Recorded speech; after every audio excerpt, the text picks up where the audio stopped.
One thing I ain't gonna lose is my respect.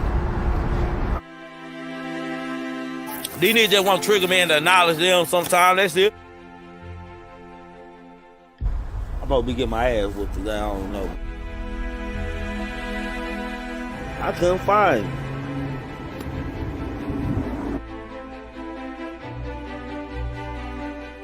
Nah, nigga ain't coming in no junk.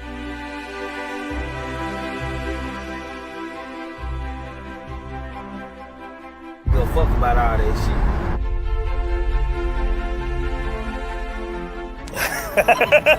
Man, y'all gotta pay attention to it. And they want me to play with them.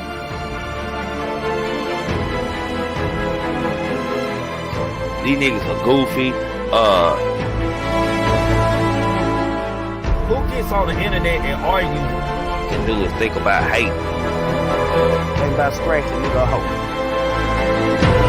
And don't say my name though. That's how I feel, nigga. For shit show.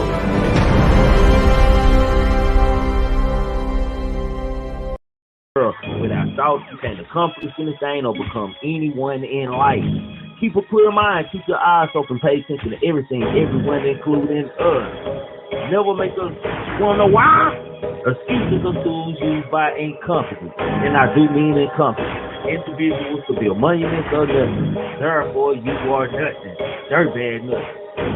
Who cheese nothing. I want the money, yeah, I want the fame, but y'all don't want to work hard for this shit though. You can tell these niggas wasn't no good hustlers in the streets, man. They done brought that old crazy ass shit to the YouTube, man, for real.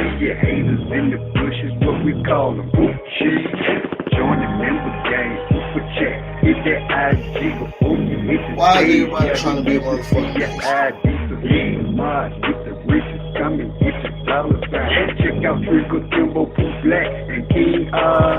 Cannot stress enough how much I don't give a fuck about what the next person is doing. But like I keep telling y'all, man, being a real nigga is a way of life, man. When you a real nigga, you just be real because you know it's real. Shit, so you'll never meet another nigga like me. Our mama, they say they can kill me with hurry up. Cause my son and my nephew gonna murder some. Make sure you subscribe, hit that like button, and set that alert. Don't be a hater your whole life, not your whole life, man. Hey, what's happening, man? What's popping with y'all, man? Welcome to YouTube channel Triggamantellemtv, man.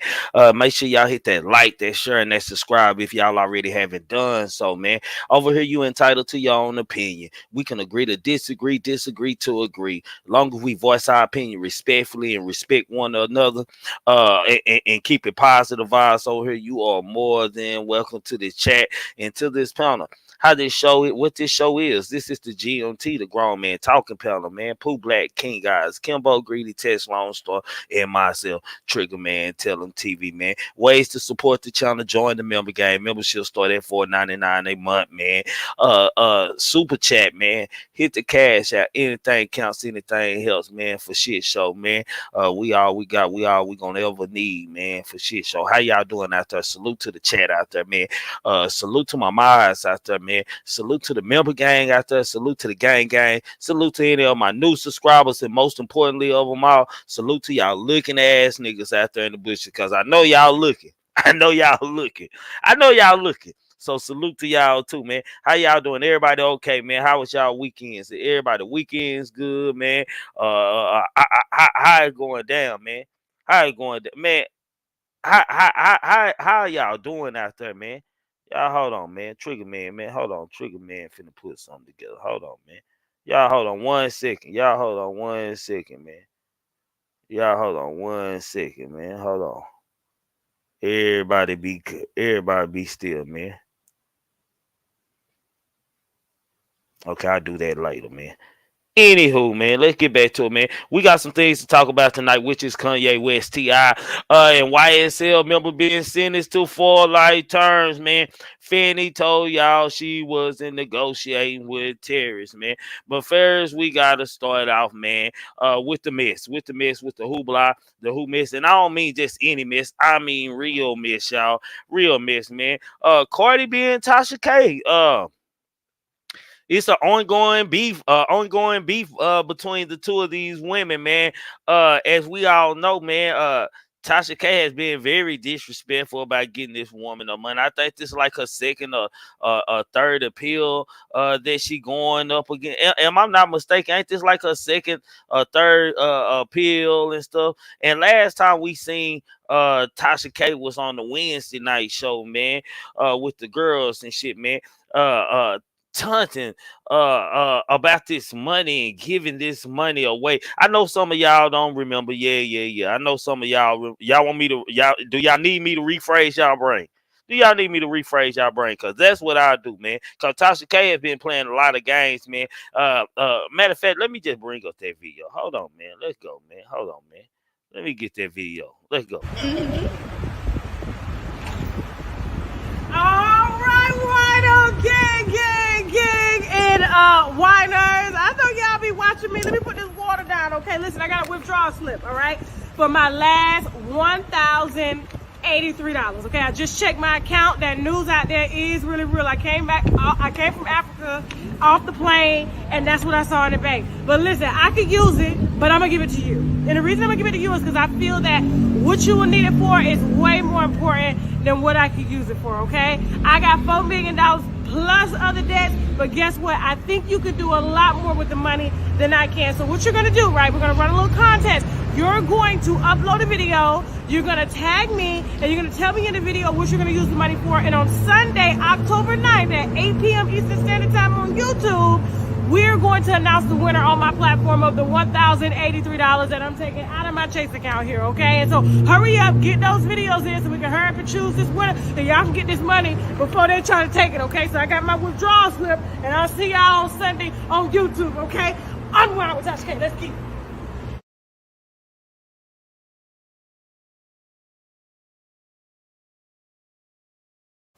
A lot of playing that y'all can see that Tasha K has been doing with Cardi B's money that she owes her, man. Let's tap into what's going on, what Cardi B is tripping on there. Cardi B's team wants the judge to throw out Tasha K's appeal and defamation suit, man. Cardi B's legal counsel is attempting to convince the judge to dismiss an appeal in a multi-million-dollar defamation case the WAP rapper won earlier this year. On Thursday, October the 28th, Cardi's legal team submitted a request to the 11th Circuit Court of Appeals to uphold the substantial verdict against YouTuber Letitia Tasha K. Kibi, man. The ruling in question requires the content creator to pay a whooping $3.8 million as part of the judgment reaching the liberal case she and the Bodak Yellow rapper were entrailed in for several years. In January, a judge ruled the Unwind with Tasha K podcast host most paid the large sum of a former super seditious bond to ensure Cardi B would receive the full lump sum of the money at once, no matter the status of the appeals case. On several occasions, Tasha K openly denied her ability to fulfill the financial obligation, along with the belief that the verdict was prejudicial, and based solely off of a sympathy of a payroll. Now, the judge has found Tasha K. Man, I told you, this gonna be the cat fights right here, man. This is the cat fights right here. Like this is going down right here, man. Whether Tasha K gonna give up this money or YouTube channel, hell, I don't know. But I'm telling y'all right now, this is the war between the petty bitches. Just straight up. And I mean no disrespect to y'all women out there. This is the game of the war, the petty bitches. It's the regular YouTube war, you know what I'm saying? Scoring women, petty bitches. I'm just saying, like real talk. I can't make this up. Make sure y'all hitting that like button coming in. Don't come in here, hey, the super chat work for the love out there. If it's any out there, I'm just saying, god damn. Well, I don't know, man. Well, Cardi B is serious about getting this money. She keeping her foot down on Tasha K. Tasha K even alluded to moving to Africa. I think Tasha K thought about moving to Africa into them goddamn big ass flies and lion flies. You know, we got horse flies over here. They probably got elephant and lion and giraffe flies over there. I'm just saying. I'm just trying to. I'm just imagining. I don't know. I'm pretty sure everything over there, as far as animals and insects, in Africa is a lot bigger. And once Tasha K seen one of them goddamn flies that might have looked like her or something, like it felt like she was looking at the man in the mirror or something. She said, I gotta get back to goddamn me America, and I gotta figure out how to paying Cardi B this goddamn me money, man. I'm gonna reverse it and I'm gonna file a suit on her. Yeah. I'm just saying. Yeah, she looked at one of them flies. It was like looking at the man in the mirror. Y'all know she cute ugly. It was like looking at the man in the mirror. I'm looking at the man in the mirror. I'm waiting for him to change his ways. You know what I'm saying? It wasn't no tight thing situation. She seen one of them goddamn me flies over there. I don't know, man. Cardi B ain't stopping. Cardi B said she'll take the YouTube channel. She don't give a damn. Just long as it comes up and it makes sense. I'm just saying, man. I'm I'm sorry, y'all. I'm sorry, y'all. I'm just being real, man. I'm just being real with y'all, man. On to the next guy, man, which is Kanye West, man. Kanye West can't win right now, y'all. Kanye West just cannot win right now, man. Kanye West is going through some real shit. Not saying that he didn't bring it up on himself. I'm just saying that Kanye West is going through some. You talking about a nigga losing it all? Shit, this gotta be like. I guess this how they gonna get Kanye West in this mental home allegedly. I guess this is how they gonna get Kanye West in this mental home, this mental institution that I'm telling y'all they gonna send him out to. I'm just saying. He can't shut up and he can't sit down and they stripping him everything. Matter of fact, let's talk about some of the things that Kanye West is going through, man. Like, goddamn, Kanye West products reportedly no longer being accepted by Goodwill. Now, y'all gotta know that Goodwill is like the bottom low end part of the business, man. I'm just saying, man, I'm trying to paint pictures to y'all, man. This is like the bottom of the barrel, man. Like when you got all your old clothes that being sitting there that you always act like you're gonna lose weight. Y'all women know what I'm talking about. Act like y'all gonna lose weight and wear. Yeah. Them clothes. Damn, the furniture that the cushions might just be old, might not be still good furniture. You just donated to Goodwill. You know, that type of situation. Let's tap in. Kanye West has been dropped by several companies and organizations in recent weeks following the various anti-Semitic comments he made. And it looks like he can now add another one to his list. On Friday, October the 28th, Goodwill reportedly sent a memo out to its stores instructing them to remove all Yeezy items and announced that it would no longer be accepting any products made by Yeezy. It quoted, as we strive to maintain most to-date products information on elevated brands available to sell, a memo doing the rounds on social media stated, we are sensitive to current events and take action when designers and brands do not align with our mission and rise values.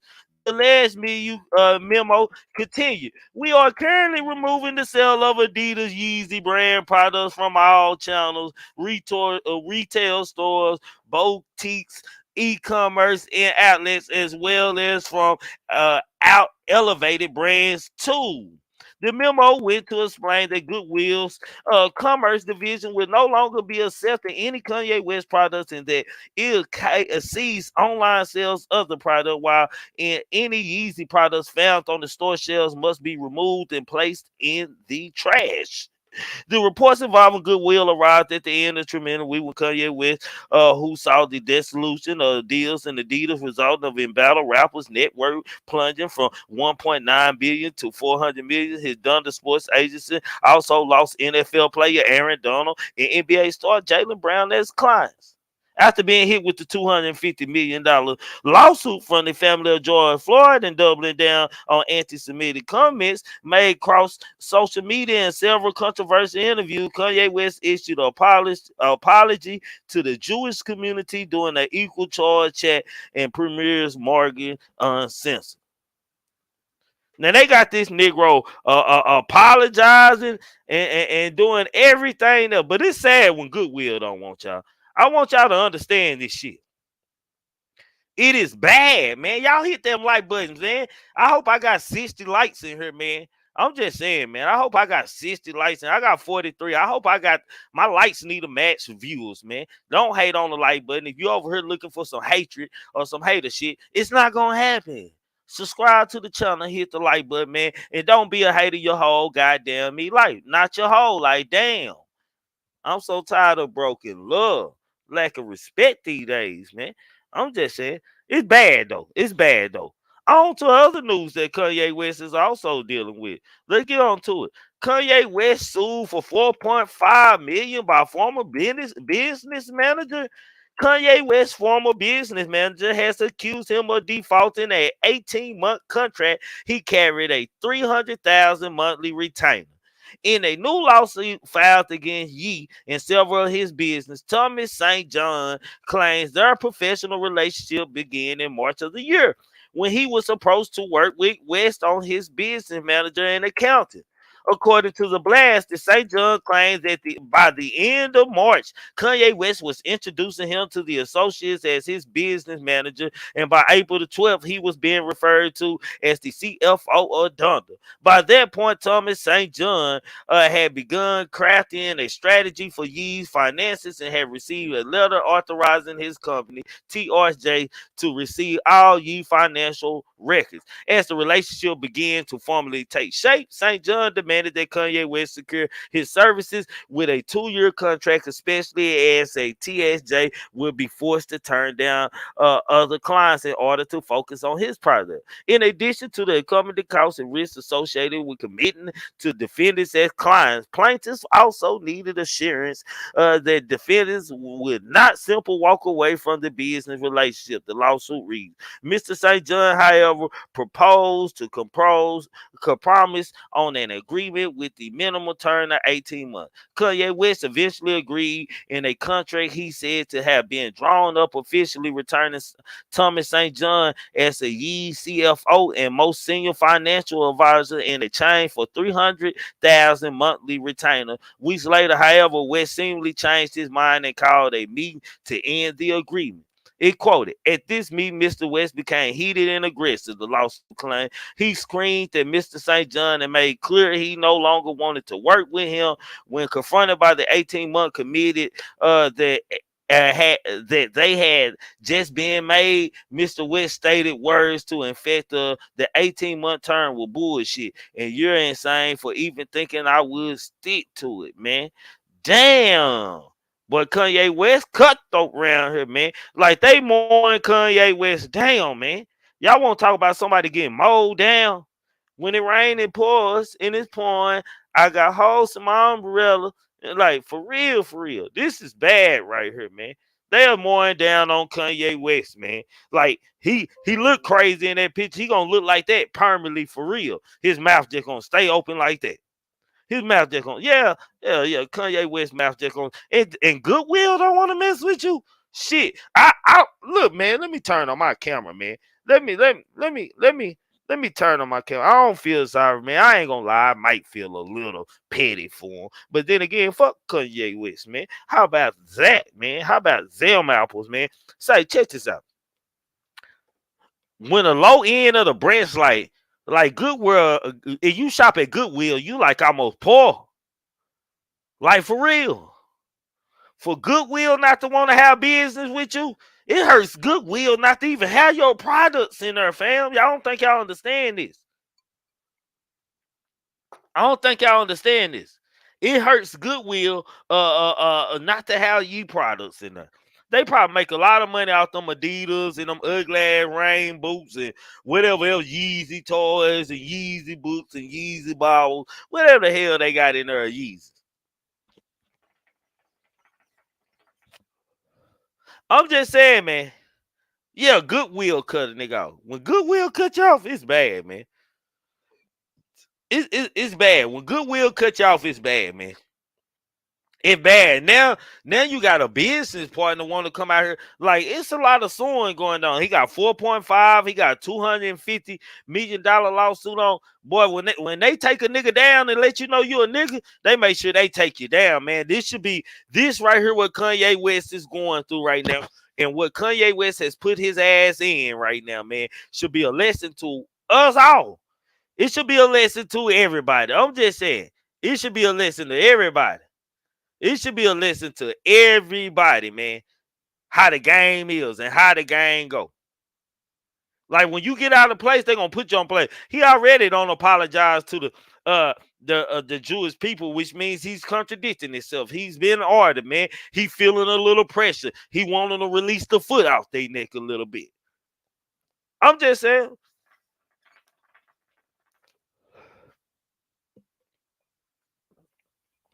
This is bad. I mean, real bad for Kanye West, man. Like, Kanye West is like, say, man, if Goodwill don't want to sell your products, man, y'all got to understand how much it hurt Goodwill not to sell ye products, man. I don't think y'all understanding how deep that is. And that's a hit for the business. The business is willing to take a hit on all retail stores and anything involved with the Goodwill Incorporated Inc. company, man. They are willing to take a hit. They are willing to take a hit to cut ties with you because of his ignorance. Say, man, I tell you, man, sometimes, man, like you, like I understand when y'all know when a white boy was saying, used to say back in the days, that's too much for money for a Negro to have, of a nigga to know what to do with, man. Well, for him, it's too much money for his ego. It's too much money and power for Kanye West's ego, and that's what this has became, man. An ego trip, an ego breakdown, man, and a mental pride issue going on right here with Kanye West. Sometimes it pays just to shut the fuck up. I'm just saying. Yeah, Miss Cynthia, you know, that's a good question. Miss Cynthia has a good question. Now, I wonder who owns Goodwill. It has to be somebody tied to a Jewish community. It has to be. Say, man, y'all Negroes gonna learn. Y'all gonna learn, man, to play the game. You gonna play the game. Play it right, man. I'm just saying, man. On into my next topic, man. Which is YSL member, man, Jaden Merrick. Man, Fanny told us, man. Matter of fact, let me just play these clips, man. Let me just play these clips, man. Hold on, man. Let me get my shit together, man. Let me get on my shit. Hold on, man. Y'all. Let me get it right. Let me get it right for it. Let's go. Into our newsroom tonight, a Fulton County jury has returned a guilty verdict against a man accused of murdering a wedding guest in Atlanta. We first brought you this story back in 2018. Jaden Myrick was accused of shooting Christian Broder as he waited for an Uber with his family outside the Capital City Country Club in Brookhaven. Broder was a restaurant owner from Washington, D.C. and a father to a newborn child. Today, the jury found Myrick guilty in his death, convicting him on malice murder and criminal street gang activity charges. So now let me make this clear.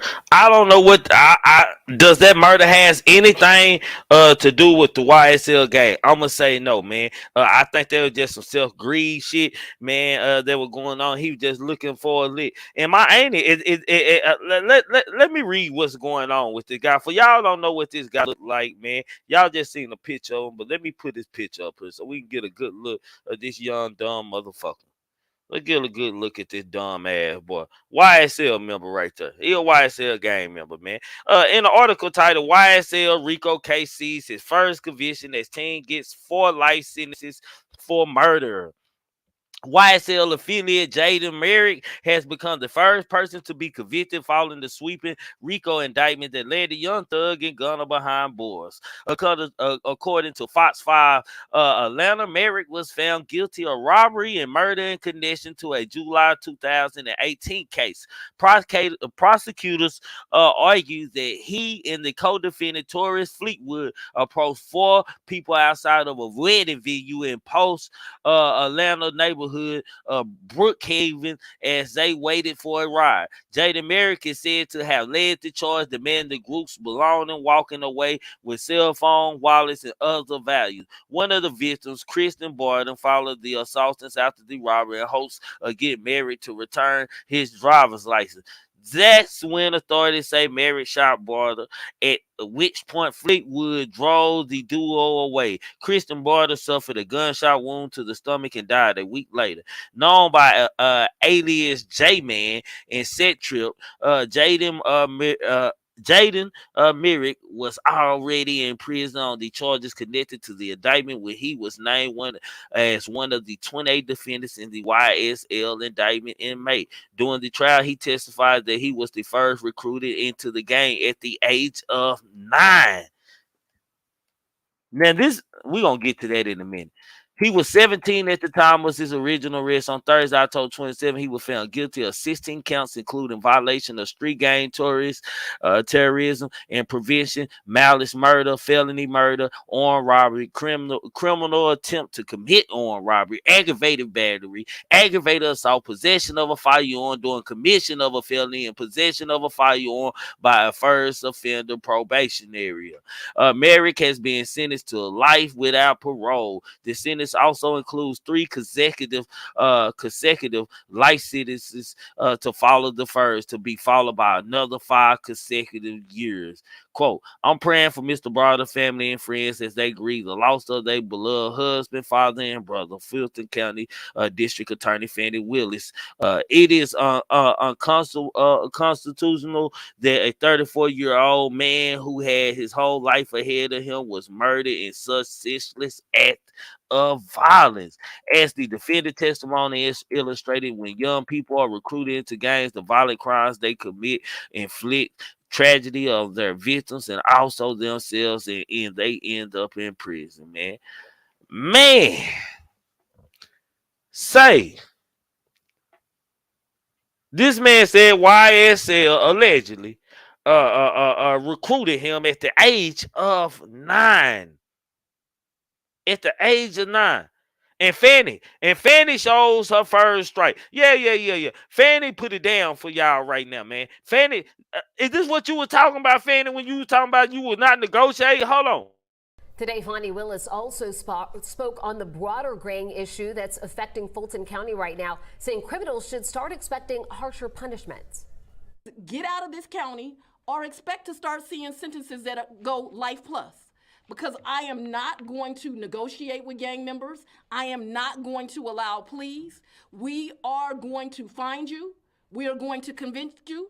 And we're going to send you to the prison for the rest of your days. And I'm not apologizing for that. So we're Say, man, Fannie is real serious right now. She walked her first one down, man. Her first YSL gang member that's in the 28 count indictment. I mean, in the indictments, man, 56 indictment page with the 28 members, man. This is one of them, man. This man said he was recruited allegedly by YSL at the age of 9. Now you gotta think about this. If this true, man. I never was recruited, man. I just wanted to be. And most kids that I know just want to be, man.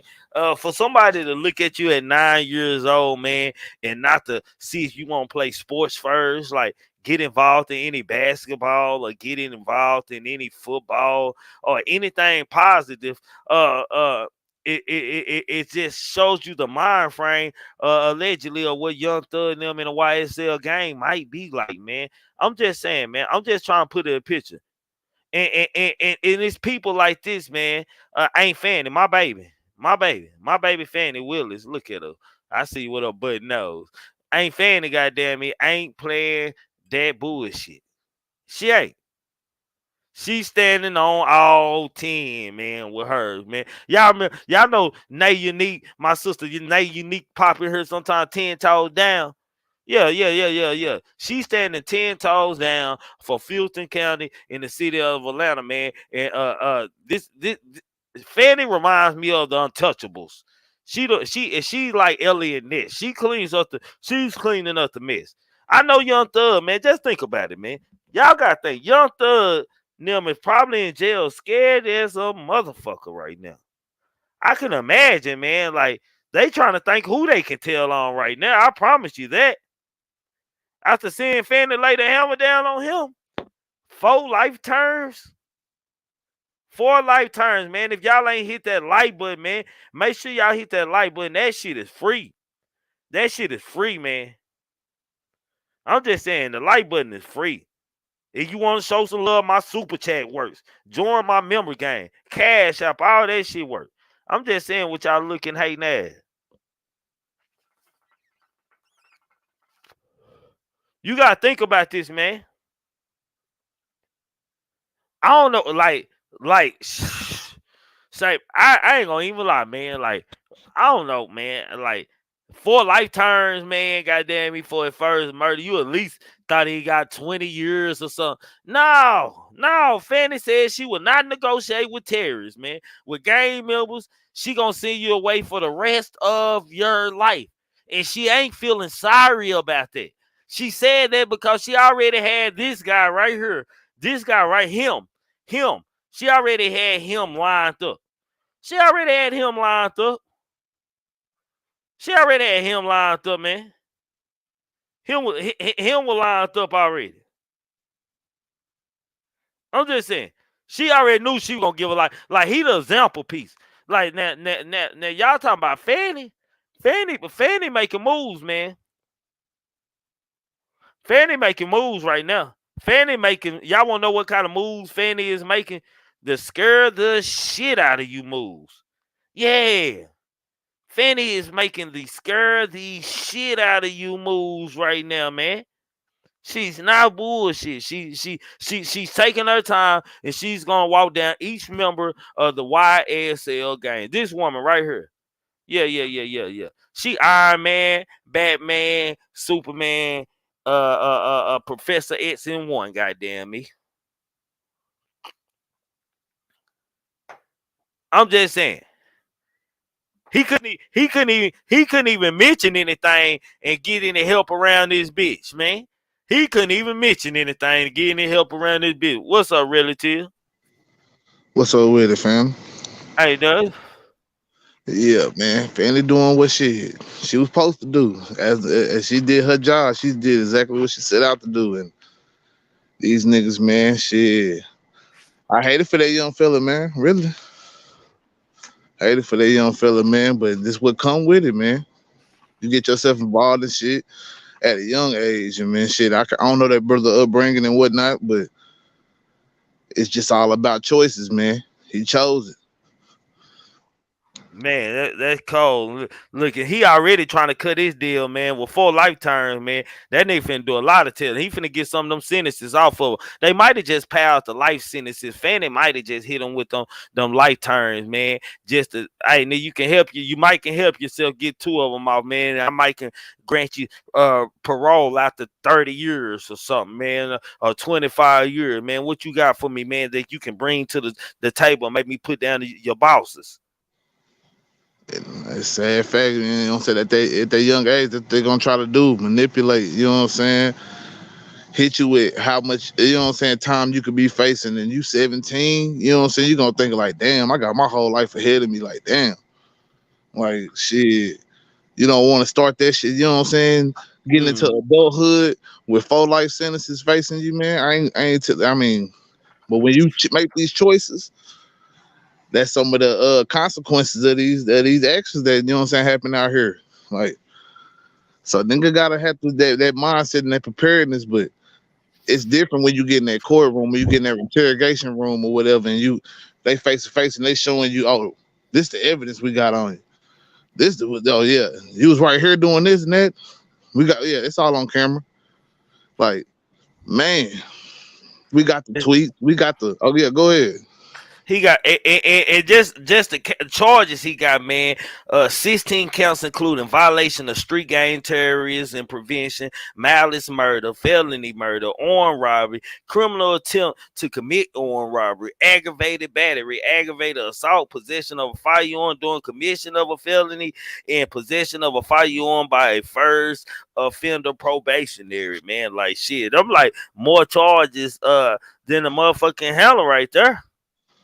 Yeah, that's why I just been saying, trying to keep it in general, because there's so much shit that they done got this nigga on. Like it's like I say, it's sad for that nigga because 17.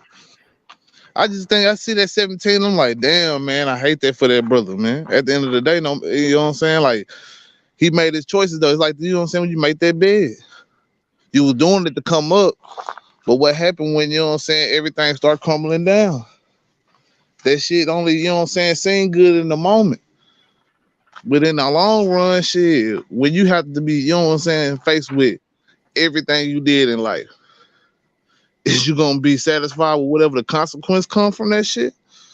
That's just what this is how it go. It's like, hey, you better think smarter. Yeah, all I can say, you know what I'm saying? Man, man, like the guy, and then him saying he was recruited. Do you believe he was recruited to the YSL gang at the age of 9? Nah, I think that he wanted to be. I mean, I ain't gonna say that they didn't help nudge him in. Like, oh yeah, this little nigga want to be down. Fuck it, you know what I'm saying? Like, but you know what I'm saying? I think that he got hypnotized with what he was seeing as success in that area that he lived in, and shit. He probably had different, you know what I'm saying, like 9 years old. Like, you ain't just made your mind up on everything that you want to. Nah, I don't think so. Like, you just, you know what I'm saying, going with whatever you think is like that it thing for you. And maybe he ain't, like I say, I don't know. Like at a young age, like 9, you don't know if you gonna go one way or the other. You know what I'm saying? It's like you getting to understand socializing with, you know what I'm saying, your peers for real. Like, talking just barely just came in, you know what I'm saying? Like, shit, like for real talking. Like, that's kind of where that pre-puberty stage and shit. Like, I don't know, man. Like I say, I hate that for that nigga though. You know what I'm saying? That Tom finna, boy, I don't know what he gonna do, but shoot, Shit, it's not looking good for YSL. he gonna have to he gonna have to he gonna have to stand down, man, stand up for himself, man, and stand on 10, man. Fanny told us, man, that she wasn't negotiating with these motherfuckers. She ain't copping no deals with these motherfuckers. She planning on these motherfuckers doing jail and being behind jail bars for the rest of their entire life. Tex, what's up with you? Salute, bro.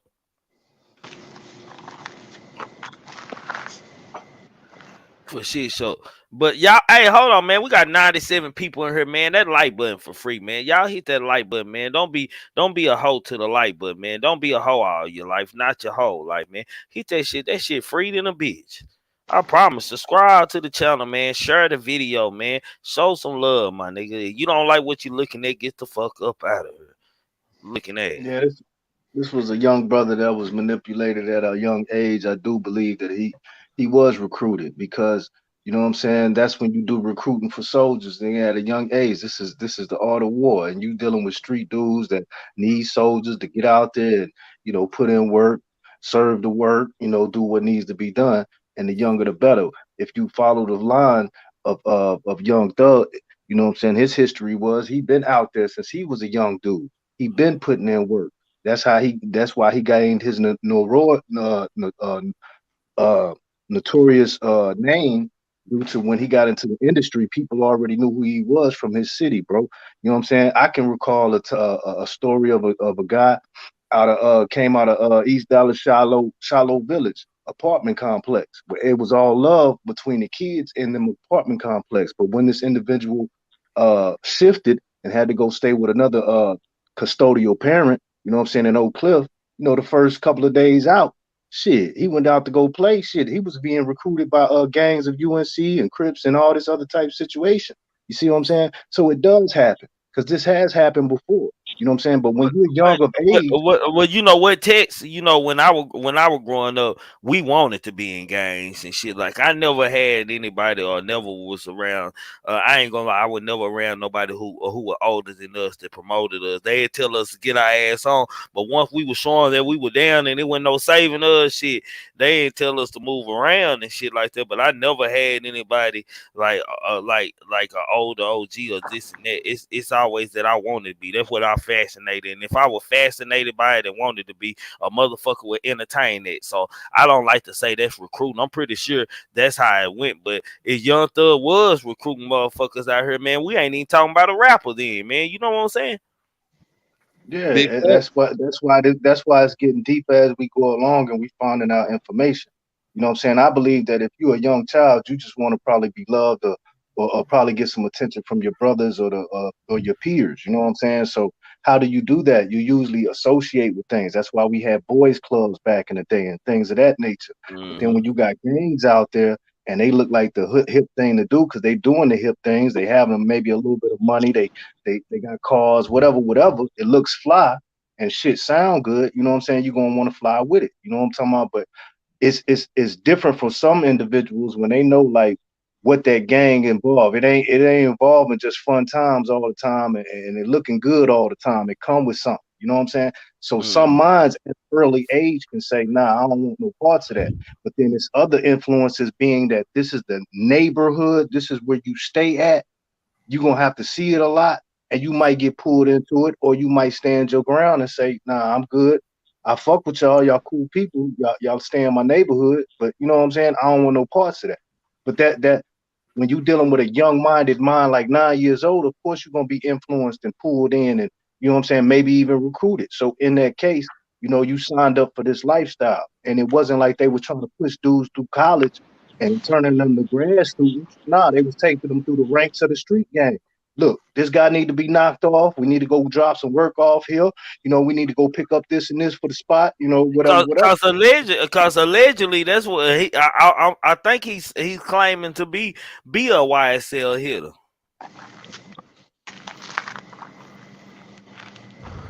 Allegedly, that's just allegedly. I think it comes down to like, man, you a product of your environment, but you also, you know what I'm saying, you know what I'm saying, a product of your choices. You know what I'm saying? I feel like I don't know which of the two, you know what I'm saying, like overweighed one in this situation, but it's too many brothers that go down this path, and I know a lot of them that's choosing like, fuck it, like I want to be out here instead of doing this. They can have opportunity after opportunity to do this, all these type of different good things, but just because of like what it's, you know what I'm saying, deemed to be some cool shit or whatever the fuck, or whatever. I don't know how to, you know what I'm saying, what to word it, but I guess the popular thing to do is not to, you know what I'm saying, better yourself in more constructive ways. Like for some people, not others, you know what I'm saying? Like I say, some people are born into that shit too. Like it's just something that it's a part of people. Like it could be like, fuck it, I'm just gonna be out here. But then when they don't realize the realm of their consequences, is some people not all the way built into it. Some, you know what I'm saying, the people that's even born into it can fold under the pressure because maybe they might be second, third generation and don't know how to handle that shit the right way. Maybe it's a disconnect in the fam or whatever it could be, or the streets just didn't, you know what I'm saying, go the right way for them. Like you never know. So I'm not gonna just be too quick to say that they just recruited them, because I don't feel like that's how gangs work in this time and day. You know what I'm saying? Like maybe like when it was first established and years after that, but around this like new age of like, this is what is already promoted to the youth of the young black male from day one. Even if you not in the hood, you in the suburbs, what you see on TV gonna be hood for the most part. So that's what is glamorized. So it's like, I don't know, man. I just feel like it's easy for these young niggas to be like, yeah, I want to be a part of YSL. They see them niggas coming up as they growing up.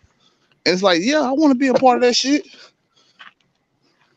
He was a young individual. If he's saying, or the statement is that at 9 years old is when he joined the ranks of a gang that they're classifying as YSL, recruit or not, that's basically saying, man, we took him in.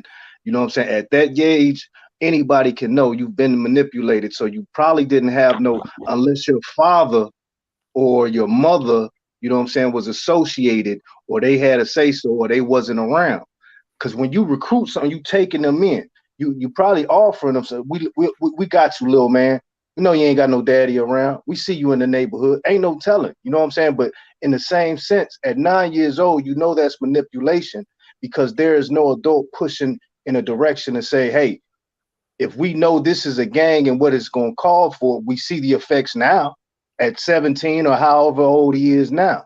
You see what I'm saying? It wasn't proving nothing good. This is what this man who started this lifestyle at 9 years old, turned 17, caught some cases, got convicted at the age he is now. This is the outcome, and this ain't what she wanted in Fulton County. So that's what she's standing on. It ain't no good. Whether he was recruited or not, or whether he went to it, it was manipulation. And if this is what's got this is what I feel like. I feel like she started off like, you talking about a prosecutor starting out strong, goddamn me. Like Fanny came out the gate swinging, man. Like 4 life turns, nigga. If I'm another nigga on the indictments on the same game, this nigga, I'm sitting back in the car like, shit, nigga. Like time just got real stressful on me, my nigga. Like damn, they got bro 4 life turn, like shit, my nigga. What she got on us, especially if I know I done some dirt. Man, that's what I'm saying, Trigger. Salute to everybody, man. And for real, all of it sound good. And did everybody saying, man, but at the end of the day, man, Fanny sending a strong message.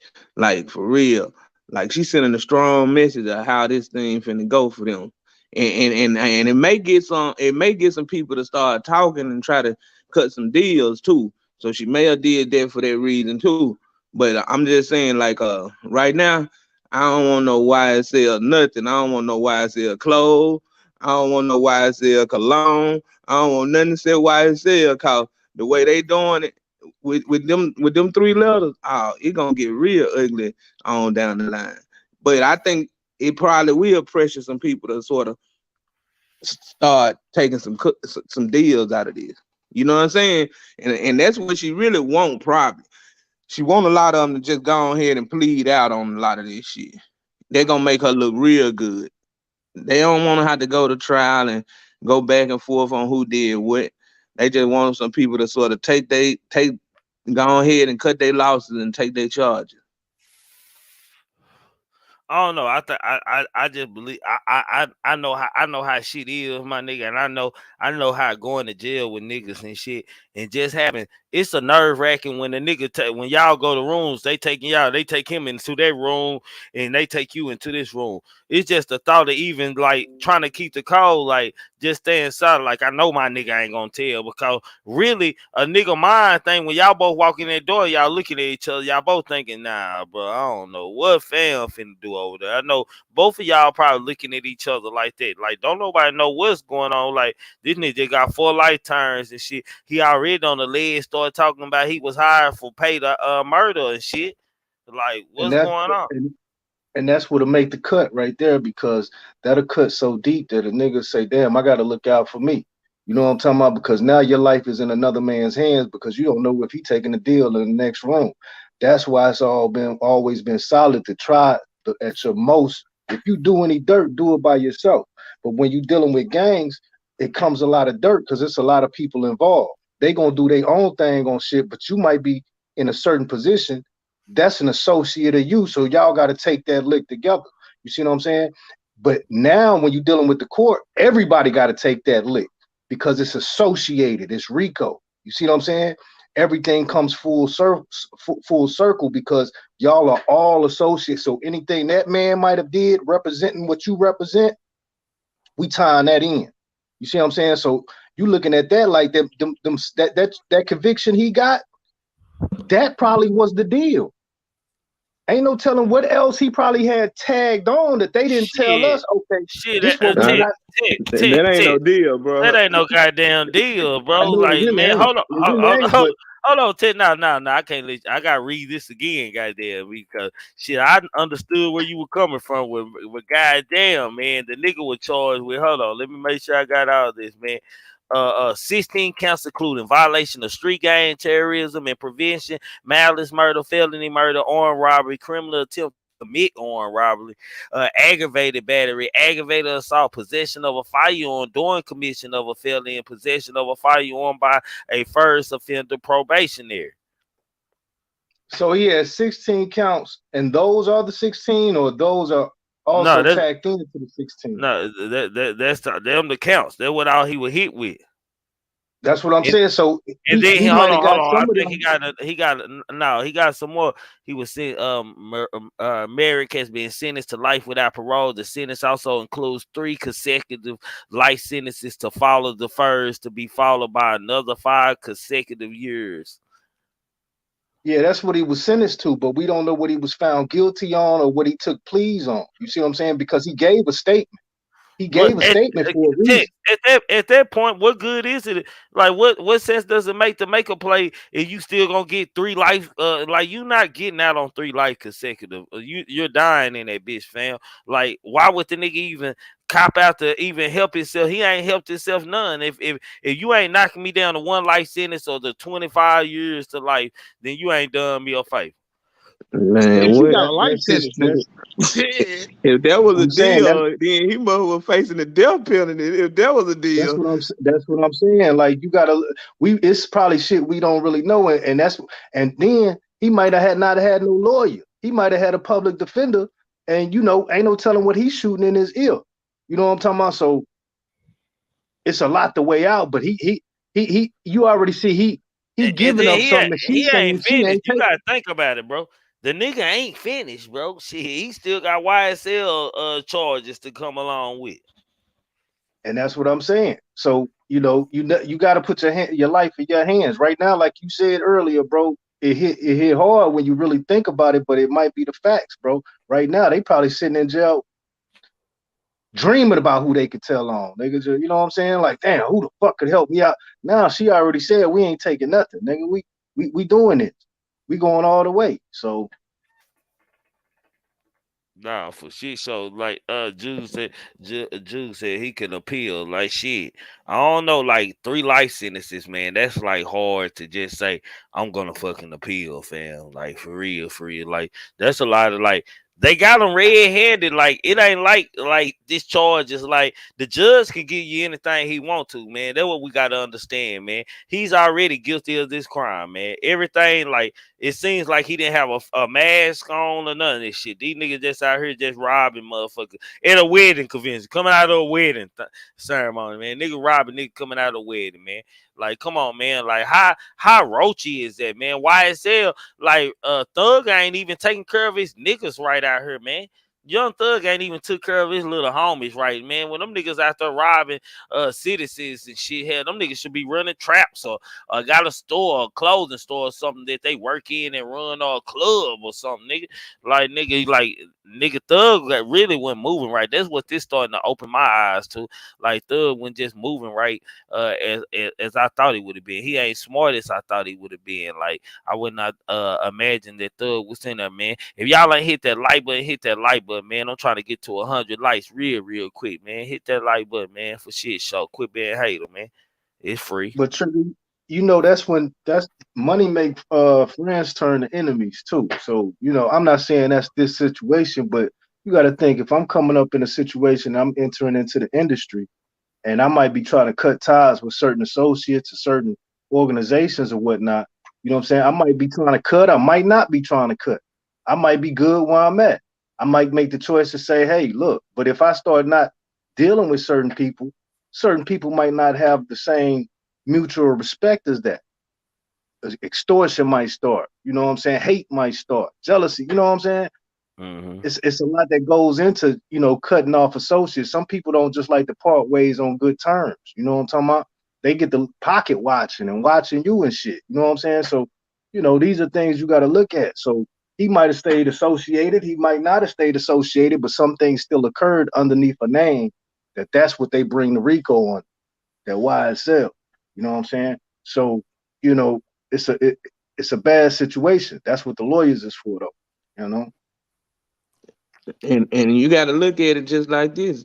If he was recruited and he became a member at 19, and then he did the alleged crime at 17, and he 22 now, that's what Brazen said in the chat. Just think about, a lot of times they'll show a little bit of leniency on people like that. Now that is no leniency shown. So they let you know where she coming from. Now, just to be clear, the prosecutor, when they convict, the prosecutor asked the judge for the sentence that we asking you to give him. And the judge got to follow up behind her and say it. So it seems like they on the same page out there on how they're gonna handle YSL. Just off this case, it seemed like the prosecutor and the judges is on the same page. They are not trying to cut no deal, cut no time. So shoot, I mean, if you in it for the ones in jail, I'm telling you, it may flush some out and get them to talking a little bit more.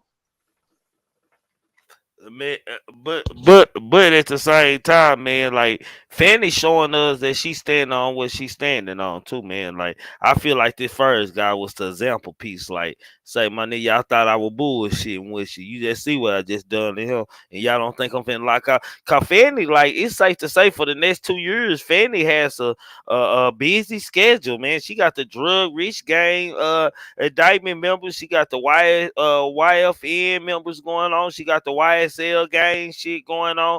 Like Fanny has a busy schedule, and she's still dropping indictments on niggas. She earning that money. She earning them money. Yeah, and she don't. She, like I said, I think they want to force them all to go ahead and take a plea deal, man. I think that's what she really trying to force them to do. Like, if you go to trial, this how it's gonna turn out for you. You know what I'm saying? And maybe that'll force them to go ahead, take the plea deals, and do the time like that. But I mean, hold on. I don't think you heard her. Today, Fonnie Willis also spoke on the broader gang issue that's affecting Fulton County right now, saying criminals should start expecting harsher punishments. Get out of this county or expect to start seeing sentences that go life plus. Because I am not going to negotiate with gang members. I am not going to allow pleas. We are going to find you. We are going to convince you. And we're going to send you to the prison for the rest of your days. And I'm not apologizing for that. So we are watching this play out. And now, you heard what she said. You heard what she says. She's not accepting any pleas, bro. It's a rep then. Everybody's shaking. She ain't accepting no pleas, man. The only way when only thing I can say about that is when she said that, bro, you got to think this is a RICO charge. So usually feds do RICO, and when they come with that RICO, they already know the conviction rate when they come, and you already know they probably got enough evidence to follow. You know what I'm saying? So if she coming with state and she's saying this is a RICO, she basically saying, then we don't need to take no pleas. We got enough information to know what we know, and to get the convictions we need to get to convict. So we just rounding up everybody, putting them where they need to go before we run them through the court system.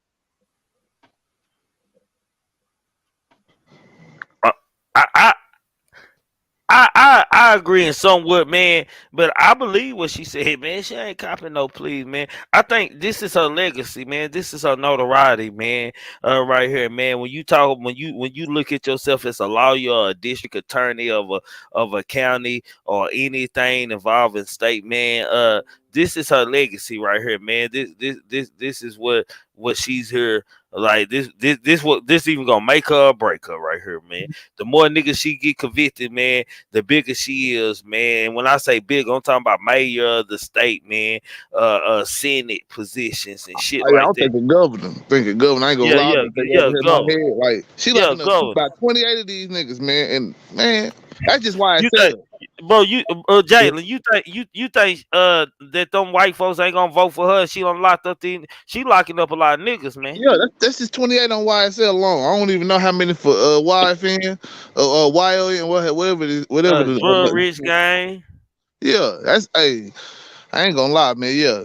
She basically, you know what I'm saying, she cleaned up the streets in 1 year, man. Boom. And even for black And people, really you it's a gotta think 10-year they gonna vote for investigation it though. too. Oh, my bad. I was just saying it was a 10-year investigation though. So it's like, Yeah. what more can they say? You know what I'm saying? Like it's a lot of, you know what I'm saying, information that shoot. I guess it ain't even been brought out yet. So now Ain't no telling what all she got on these motherfuckers. That's like I say, Trigger, about history, bro. We got to come from somewhere. And she already started her history, and she started an investigation. Like you say, mayor would be nice, governor would be even better. You know what I'm saying? But you gotta have something to show. She can show the people where she's came from. They see where she's going and where she's came from. So it's like even black people gonna vote for her because they like, nigga, she proved she did that in front of us. We know she'll, you know what I'm saying? So it ain't just, the Caucasians, it's fact. When you see fact in your face, you're more likely to believe in it. You know what I'm saying? So that could take you a lot of places, bro. Man, that's true, man. That's true. Hold on, Yeah. we gonna come back to this in a minute, man. I want to go on to my last topic, man. For us, I'm going in for us. T.I., man. T.I. says the gun control in America sounds like oxymoron, man. T.I. has a few suggestions to create a better gun control system in America, even if he doesn't necessarily believe that it's possible. On the latest episode of Comedian Central's Hell of the Week with Charlamagne the God, Tip and fellow panelists Tommy Davidson and Kristen Anderson were asked to weigh in on the case on Michigan school shooting Ethan Crumbler. After Crumbler was charged with killing 4 students and injuring 7 others in Oxford, Michigan last November, his parents Jennifer and James Crumbler were also charged with involuntary manslaughter per CNN. The conversation eventually turned to a gun control. According to All Hip Hop, during an unaired portion, Tapping Tip T.I. expressed that he's not convinced that the United States can ever truly embrace gun control. He quoted, "Gun control in the country, that sounds like an oxymoron a little bit," he said. The country was founded on firepower, who has the most ability to pose the biggest threat. T.I. was spent a year in prison for in 2019 conviction of possession of machine guns and possession of firearms by convicted felony. Also shared his thoughts about how lenient he finds the current gun laws to be. He quoted, "How about more than just an ID to get a firearm? They already do background checks. That's not necessarily enough because they don't arrest for you being a crazy white person. As long as you have managed to bypass the legal system and you're 21, that's all you need." He continued, "And once you get a license with any other license you can have, whether it's driver license, barber license, CDL license, you have to renew it a certain period of time that reevaluate whether or not you should be eligible to still have this license. Or are you responsible? A gun license you can get at 18 and keep until you're 80, and people's change." And where y'all thoughts on it? I think Man. go ahead, Jay. Go ahead, Jay. Okay. I was gonna say, shit, man. I feel like T.I. 100% right on that situation. You know what I'm saying? I feel like as far as America, but at the same time, you know what I'm saying? Like some things can be changed, and when it comes to how we do guns, for sure. You know what I'm saying? I think that, you know what I'm saying, like we do have a very lenient system where, you know what I'm saying, basically, you know what I'm saying, they only targeting felons. So, you know what I'm saying, you ain't doing anything to really combat like the mentally impaired, the people that are mentally ill. We don't have no type of real barriers to make sure that how do we know that? Because I mean, it's really because I mean, I'm illegal by a gun, but like I must, like, bro, it's literally now what I mean, Jalen, like, because you damn if you don't, and you damn if you do with this gun situation, Oh because yeah, I mean, everybody love guns and shit. Like how do you like everybody ain't gonna think that's unfair if they gotta go get a mental evaluation before they go buy a gun. I do get that, you know what I'm saying, and I feel like at the end of the day, you ain't gonna never please everybody. But as far as like what's gonna make the country safe, that's another thing. But like I say, I don't really think they really give a damn about that at the end of the day. You got one side that's gonna make sure that they're gonna keep guns around. You got another side that say let's take them all. But you know what I'm saying, like I don't know which, you know what I'm saying, both sides crazy. Just, you know what I'm saying, one side I agree with on the gun situation. You know But what I'm saying? I don't think we really want our guns controlled, man. Like when you talking about bear arms, man, that's even sensitive for me. Nigga, I love guns and shit. I don't want to have to go to no store and go through a whole mental evaluation and shit. Like you don't never know. It's some truth in what he said, man. True enough, man.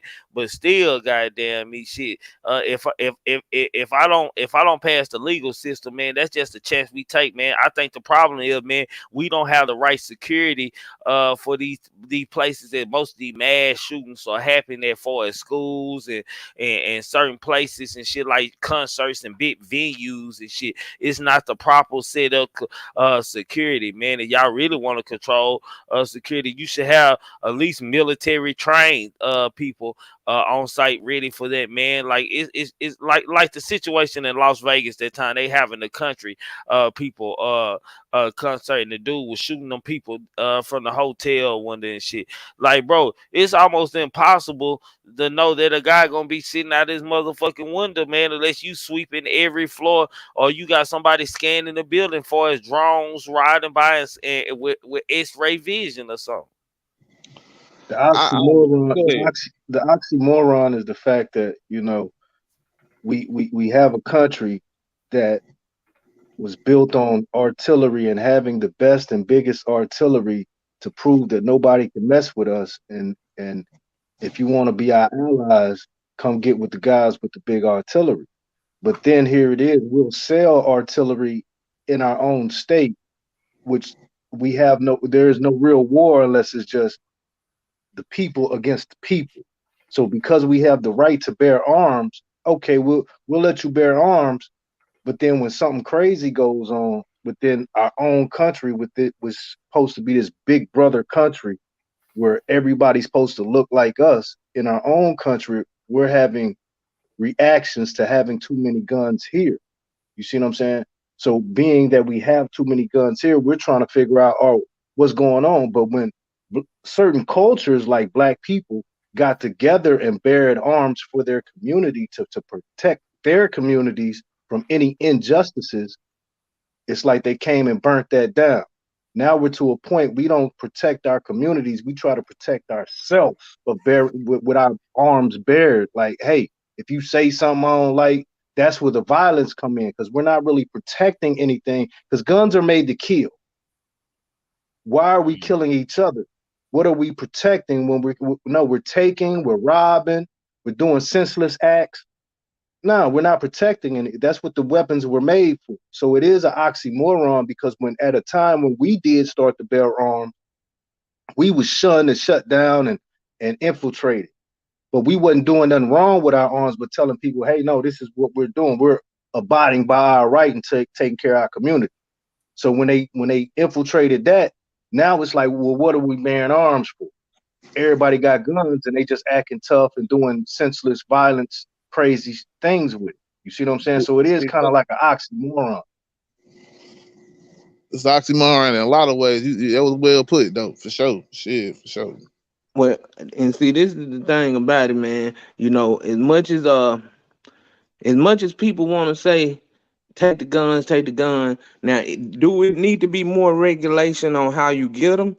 I think that yes, I done bought in on that point of it, but I don't see how anybody could say take guns, and the reason why is criminals don't care about laws. So when they making these laws, they only making these laws for law-abiding citizens. If you are not a law-abiding citizen, you gonna have a gun whether you legally got it or not. So that's the part that puzzles me about the whole gun debate thing. Like you gonna take it from law-abiding citizens but we all know felons still got guns right now. You know what I'm saying? They gonna get them illegally, legally. So I don't think I don't really think gun law is really gonna solve the problem. If My anything, it's question gonna to the make it grown worse. men, my question to the grown men is the fact that, okay, let's state on the facts. The whole thing we're discussing right now was something that was wrote as a law with a piece of feather and ink back in days when they was probably having musket guns and shit like that. You see what I'm saying? They didn't even have the guns we got right now. You know what I'm saying? So their bearing arms was different, and it was for different causes. We are hundreds of years later, and we're still living under a law that has, the times have changed and the people have changed, and it's more guns to bear, and people are doing things with them. And that's why we need to figure out, why are we still living under the old constitution? You know what I'm saying? When new times have arisen, and we got to live under the times we living in, or we got to change this completely, bro. I pretty much kind of agree with you. Oh damn, that me? I mean, if somebody echoing. So that's Kimbo. Kimbo, you echoing, bro. My mic ain't even on. I just put you on mute. Go ahead. All right. Yeah, but see, if we gonna talk about that, I mean, of course, there's a lot of laws in the U.S. that need to be changed, that need to be rewritten, and need to be more modernized. But when you talk about them gun laws, now then, see, the thing about it is, see, if the United States, if they just take all the guns, don't you know they can do whatever they want to do with no repercussions? They can, you know what I'm saying? Once they get that down, then they'll be able to just do everything. A lot of times, just the whole thought of citizens having arms, it sort of, I think it keeps the government honest, because they can't turn into a dictatorship so fast. You know what I'm saying? See, when they once they disarm you, they can turn into a dictatorship and say, "Hey, you gotta do this. This what you gonna get paid. This what you gonna," you know what I'm saying? The whole government will turn into a dictatorship. Now that's the long problem of taking guns, because I think that's the only way. Hold on, y'all. Hey, y'all, to y'all out there in the chat, man, the panel is open, man. If y'all want to know how to get to the panel, it's the StreamYard link pinned at the top of the chat, man. Make sure when you hit that, you mute your YouTube, because you enter in the new tab, man. The only rules we ask, we do screen you backstage, man. Show your face for before jumping on this panel, man, for shit show. And don't be a hater, man. Y'all hit that like button if y'all ain't hit that like button, man. But isn't that being the oxymoron in itself? Because then you're okaying a rebellion by allowing guns to be appropriated. You see what I'm saying? If you say, if I take the guns, it'll be a dictatorship, which everybody will have to be under. But if we give you the right to bear arms, that's saying, well, shit, there's no dictatorship, but it's also may lead to cause of a rebellion. Some people will rebel with their weapons and go against. Well, that was what the Second Amendment was written for, is to keep a tyrannical government from taking over, doing what they want to do. It was written for that very reason. You see what I'm saying? It was written so states and government couldn't just take over anything without a fight. You know what I'm saying? So that means this is all a facade then, because if that's the case, we're basically in a rebellion right now, but the powers that be is allowing it to go on because they're not setting standards or accords or laws or bills to fix the situation. I don't think it's necessarily just that. I think it's more the fact that, like, anytime you disarm a people, you know what I'm saying, anytime in history that anybody has been basically told that they cannot carry anything by means to defend themselves, you know what I'm saying, it's always led to a dictatorship. So, you know what I'm saying, in a sense, you have to give the people these type of rights in order for there to be some type of sense of harmony. Yeah, now you have people that are not wired, you know what I'm saying, their screws ain't too tight, so they might fuck up, and it's all this other shit that can happen with that, you know what I'm saying, also being out there. Then you have other things of different natures. Like if we was the only way I feel like most Americans, especially the ones that's diehard gun people, would give up their guns is if the government was to disarm themselves, and they cannot do that. We already know this. Now, nobody thinks they can overtake the government for real unless the whole people come together, which we can't do. They already showed us they put too many things out there to distract us. So it's already like a hamster mouse wheel anyway with the people, because man, that's the only way we gonna ever, you know what I'm saying, be able to take over some government is if a large group of people came together, and they would still lose because the guns that the, you know what I'm saying, military use versus what we use, totally different. Completely different. People that might have them out there, but they got too many. Well, that comes to censorship, because if you think right now we're in a time of voting, and if you look on the news, all they talking about is, you know what I'm saying, the different parties or whatnot and the votes that's coming in. So if you speak on like censorship, the censor, when they come through, do the censor and find out how many people stay in your house or whatnot. You see what I'm saying? If people did that, we know how many people in your house, we know how many people are old enough to vote, so you can place it electronically, and we'll know that this is actual and it's factual. And if you have gun owners in your home, maybe they might have had some mental situation that we need to evaluate. So now you need to get your guns license reinstated or something of that nature. That comes with knowing, the knowing of the people, how many people are in your community, in your state, in your country. But it comes to us having to work together. A lot of us people don't even do that, let alone vote. You see what I'm saying? But we're more concerned about the right to bear arms to protect ourselves from situations that we see might be happening, but we're not putting in the change so that the people in power can make it happen within our community. It all trickles down. And then you think about it, Tix, you know what I'm saying? How much can you count on your local police to defend you in case of somebody decide that they want to kick in your door? I mean, you know what I'm saying? So it still come down to, like, you know, you got to have the right to protect yourself, even though they got a police force, and even though we got a National Guard and an army, but each and individual, every person have the right, unless you done gave up that right by doing something, you got a right to protect yourself. You know what I'm saying? So I think that sort of takes away their right if they try to do that. But you know, as far as, like I say, now I do agree that mental illness and the screening process do need to be a little tough. I will agree to that. But you can't just say, let's take all the guns, like let's take all of this classification of a weapon. No, I don't think that's what freedom is all about. You know what I'm saying? Question, big person. Do you feel like you're being, not like you're being controlled every day at everything you do, but with the numbers that have been associated with your life since the day you were born, with certain addresses and things, do you feel like your life is under some type of control when it comes to being able to maneuver in life?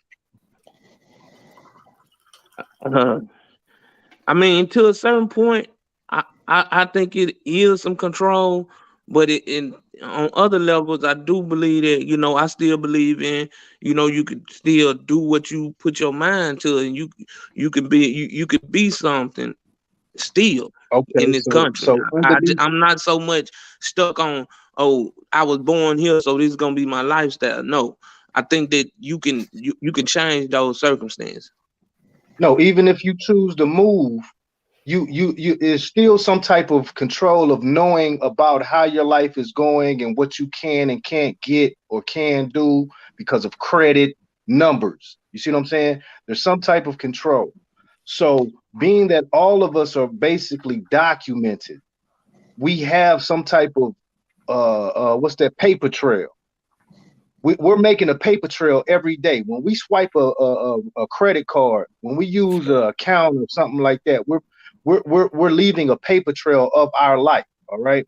So being that they already know this number is associated to you, and this phone number or this account or whatever, blending together to make it work properly See, that's what I think a lot of us are. We're in the generation of getting more to this technology age and making it work for us.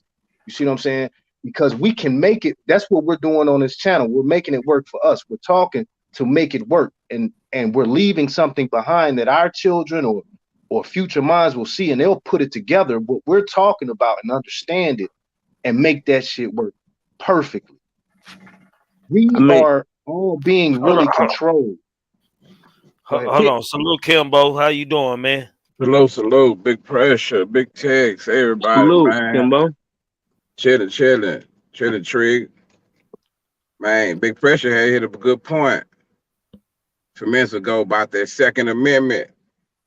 But y'all know we're gonna talk about this. We gotta talk. We can't leave out the fact that y'all do remember that whole Second Amendment, what it was about and what was going on right after the Civil War when we was freed. Y'all do remember what the first gun control laws were, right? Yeah, that a black person, rather freed or enslaved, couldn't own a weapon. Right. And the whole fighting that was going on was saying, damn, we don't want to give them citizenship, because if we give them citizenship, now they got the right to bear arms. Because before that, bro, white people used to have the right just to walk in our house and walk up in our house and see if we had any kind of guns, weapons, or rifles, or anything. It was like, it was against the law for us to have them. So any white person, if they find out you had a gun, bro, they'll report you. You know what I'm saying? But the crazy part about the shit, I don't really give two fucks about no gun control or whatever, because a motherfucker don't give a damn if I gotta make a bomb. I'm gonna do what I gotta do to protect my motherfucking home. It's gonna be a bunch of motherfuckers getting blew up around this bitch, a bunch of people getting stabbed. They don't have guns in the UK. They outlawed, and niggas get stabbed up all the time, B.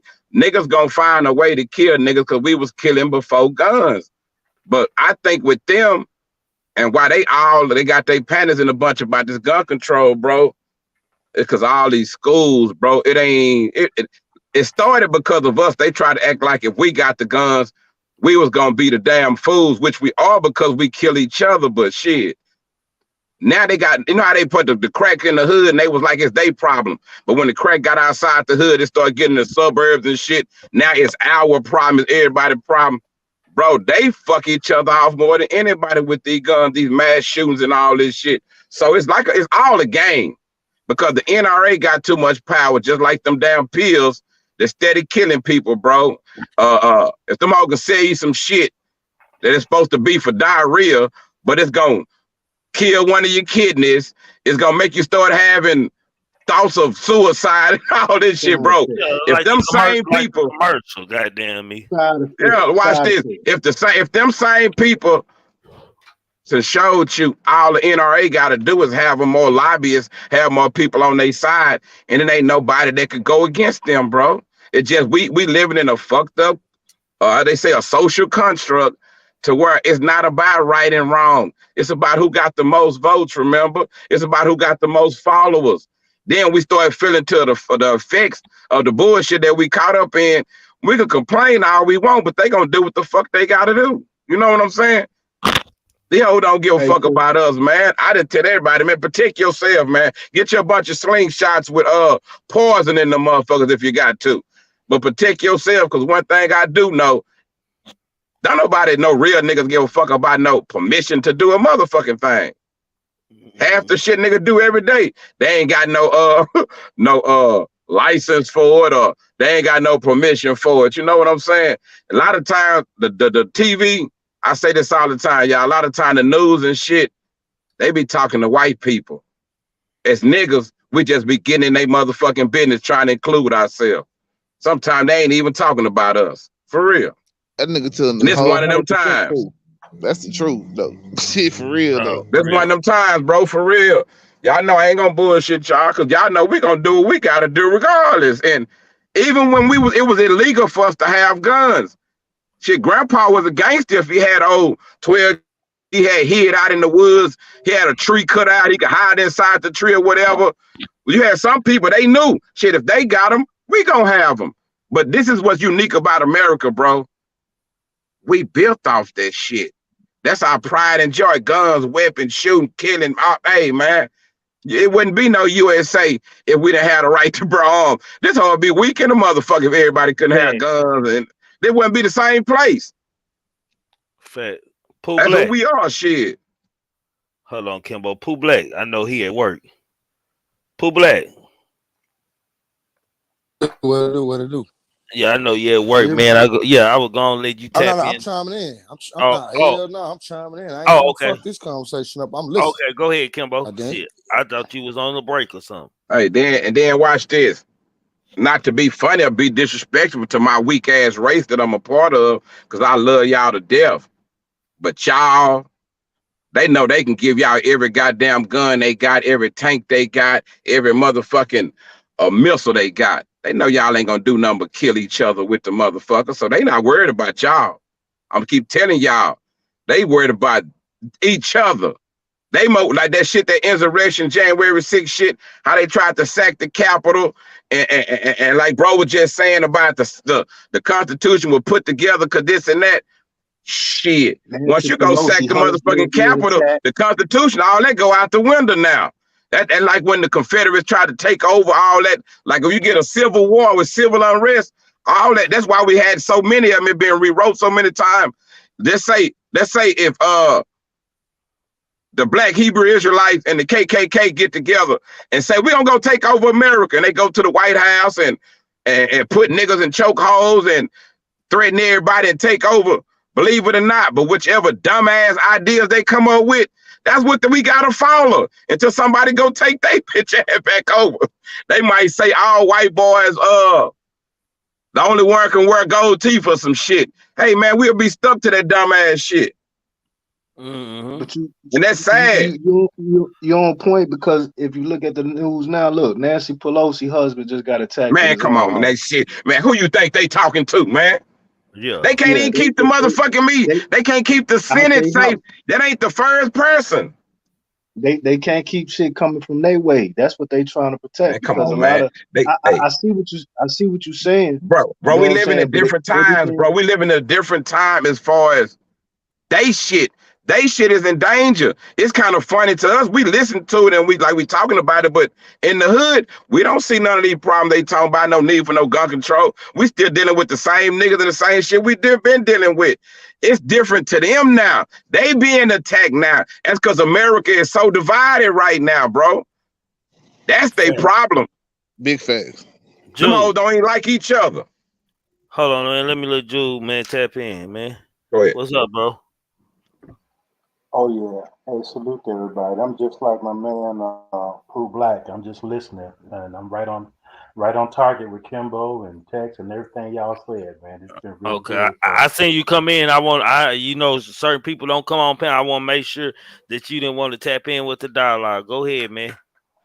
All right, but I ain't really had too much to say, but everything has been already been said. I'll just be saying it in a different way, but for it's shit all show. good. I'll probably say something a little later, but go ahead. All right, go ahead, Kimbo. Hey, watch this. If them people, bro, watch it. We always talk about, okay, we know who the drug people is. We know niggas don't manufacture drugs. We know we ain't got no labs nowhere. We ain't got no boats, none of that shit to get. We had them kind of talks. We talk all that slick shit about the liquor and all this shit. They put them in the hood, all this bullshit. Hey, man, when the last time you seen a nigga I just said this before, Trick, when the last time you seen a nigga take a picture in front of the Glock motherfucking building or the Smith & Wesson building or anything? You know why niggas ain't taking pictures in front of the motherfuckers? They probably don't even know where they at. Them hoes might be right in front of your eye. That bitch might got Walmart on the building. Yeah, they don't know. Hey, cause niggas will be robbing them hoes. Niggas will find a way to hit a lick on them, or to find somebody at work in there to get some guns out to them. They better not let these niggas gonna be all going through the roof in that motherfucker. But now though, think about that though. Like we don't never hear like about those type of buildings and shit. Like where they at? Like you don't hear niggas. Oh, nigga, Glock right down the street from me, nigga. I know where that building at, or that shit be weird to me. I'm like, damn, you know I why? I ain't never thought about to even think where a Glock building was. About I told you, my mind fucked up, bro. All these Smith and Wesson, we know they. Hey, we know they exist. We know they making it, but I believe because a lot of this shit, bro, is government made, but they can't put their name on it, so they got subsidiaries, bro. It's like the pharmaceutical companies and all that shit, and you be wondering why you can't shut certain shit down. It's because you can't because government backed. It's they shit. It's just by another name, bro. Why would they stop guns and stop people from killing, bro, when they got so much motherfucking money invest in prisons and corrections and probation and parole? It's too nigga gotta, bro, follow the money, follow the numbers. They make more money off that than having everybody walking around getting along, kumbaya. All the races agree with each other. Don't nobody want to kill each other no more. We done made drugs, the weed, coke, everything legal now. We got a designated area, like in the Netherlands, where they tell motherfuckers you go to the certain park or whatever, Amsterdam and area 50. Where's the goddamn area 54, wherever it is? This shit, little yeah, that's in Colorado. Area. That's in Colorado right there. Right, I'm saying that, like, bro, you think these people don't sit back and study the effects of this kind of shit and realize that it could help? The problem is they don't want to help. If they got think tanks that can study us, black people, do you think them motherfuckers don't study white people too, my nigga? Yeah, they know. They got the answers. Hold on, and salute to my brother King Guys, man. He gonna send me text. He watching us on the big screen. He in the middle of moving right now. He got us on the big okay. Salute, my bro. Salute, salute, Tech, salute, Precious, salute, Kimbo. Salute, Pooh Black. Salute, June. Yeah. They bitches got the answers, man. They been having the answers. Like some dumbass shit trick. I hate when I hear people say this. They let the old homeboy get on TV saying it. Man, we don't know who he is. You can't find out who your family is past your second or third or fourth grandma. I'd be like, bro, that's passing on more dysfunctional, dumbass information. If somebody else can find it out, you can find out whatever the fuck you want to find out. Even with this gun shit.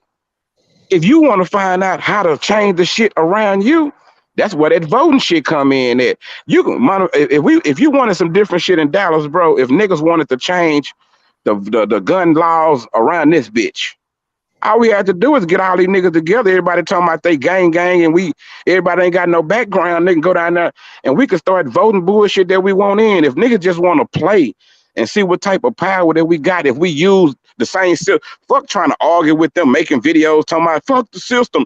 No, you got to know how to play them whole system. You know what I'm saying? And to niggas realize that we fucked up in a game that we didn't ask to play. But the only way out this motherfucking maze, they got rules to this fucking maze to get out of it, bro. That's what fucked me up about niggas. I have motherfuckers low key, nigga, trick. I got motherfuckers supposed to be cool with me. They'll talk to me cool on Facebook and shit.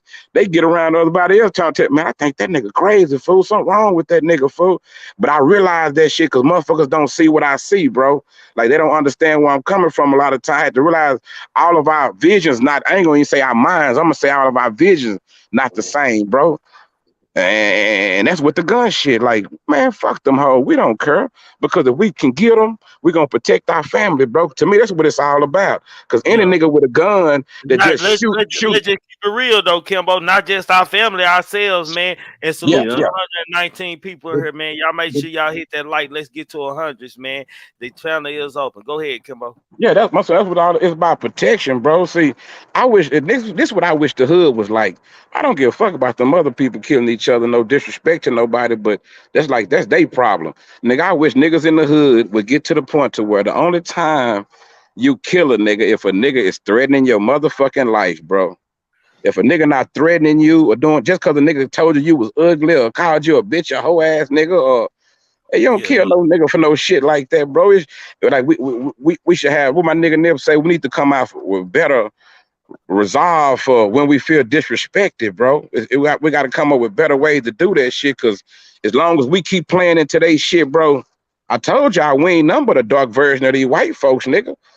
We all got our accents. We got our accents. We talk like them motherfuckers from whichever state you from. I bet you can go find an old slave white motherfucker in the backwoods, talk just like your motherfucking ass. A trip you have, bro. It's like we've been raised. We got our game from these people. We got our thoughts. We got our ideals, my nigga. I bet you this trick, nigga, this be happening to me. I be swearing I used to say I was so goddamn pro-black, man. Fuck these white people. I can't stand these white people. And I go out there to that beach and see one of them white thick bitches walk by in them bikinis. I'd be like, I don't know if I can do this pro-black shit, bro. Yeah. Oh no, man, cause something wrong. With me, like hell. When I always come in contact with a good somebody white who do something good for me, for a beneficial, Right. be in the right position and shit. And I ain't never had no white person do anything for me and ask nothing for me, man. You know what I'm saying? Like a motherfucking white man, bro. I'm gonna tell you a true story, man. How white people work, man. A white man came to a funeral, man, which was his friend's mother funeral, and watched the service that we did, man, and had his lawyers call us, man, and I got pictures of us on Instagram signing some paperwork, man.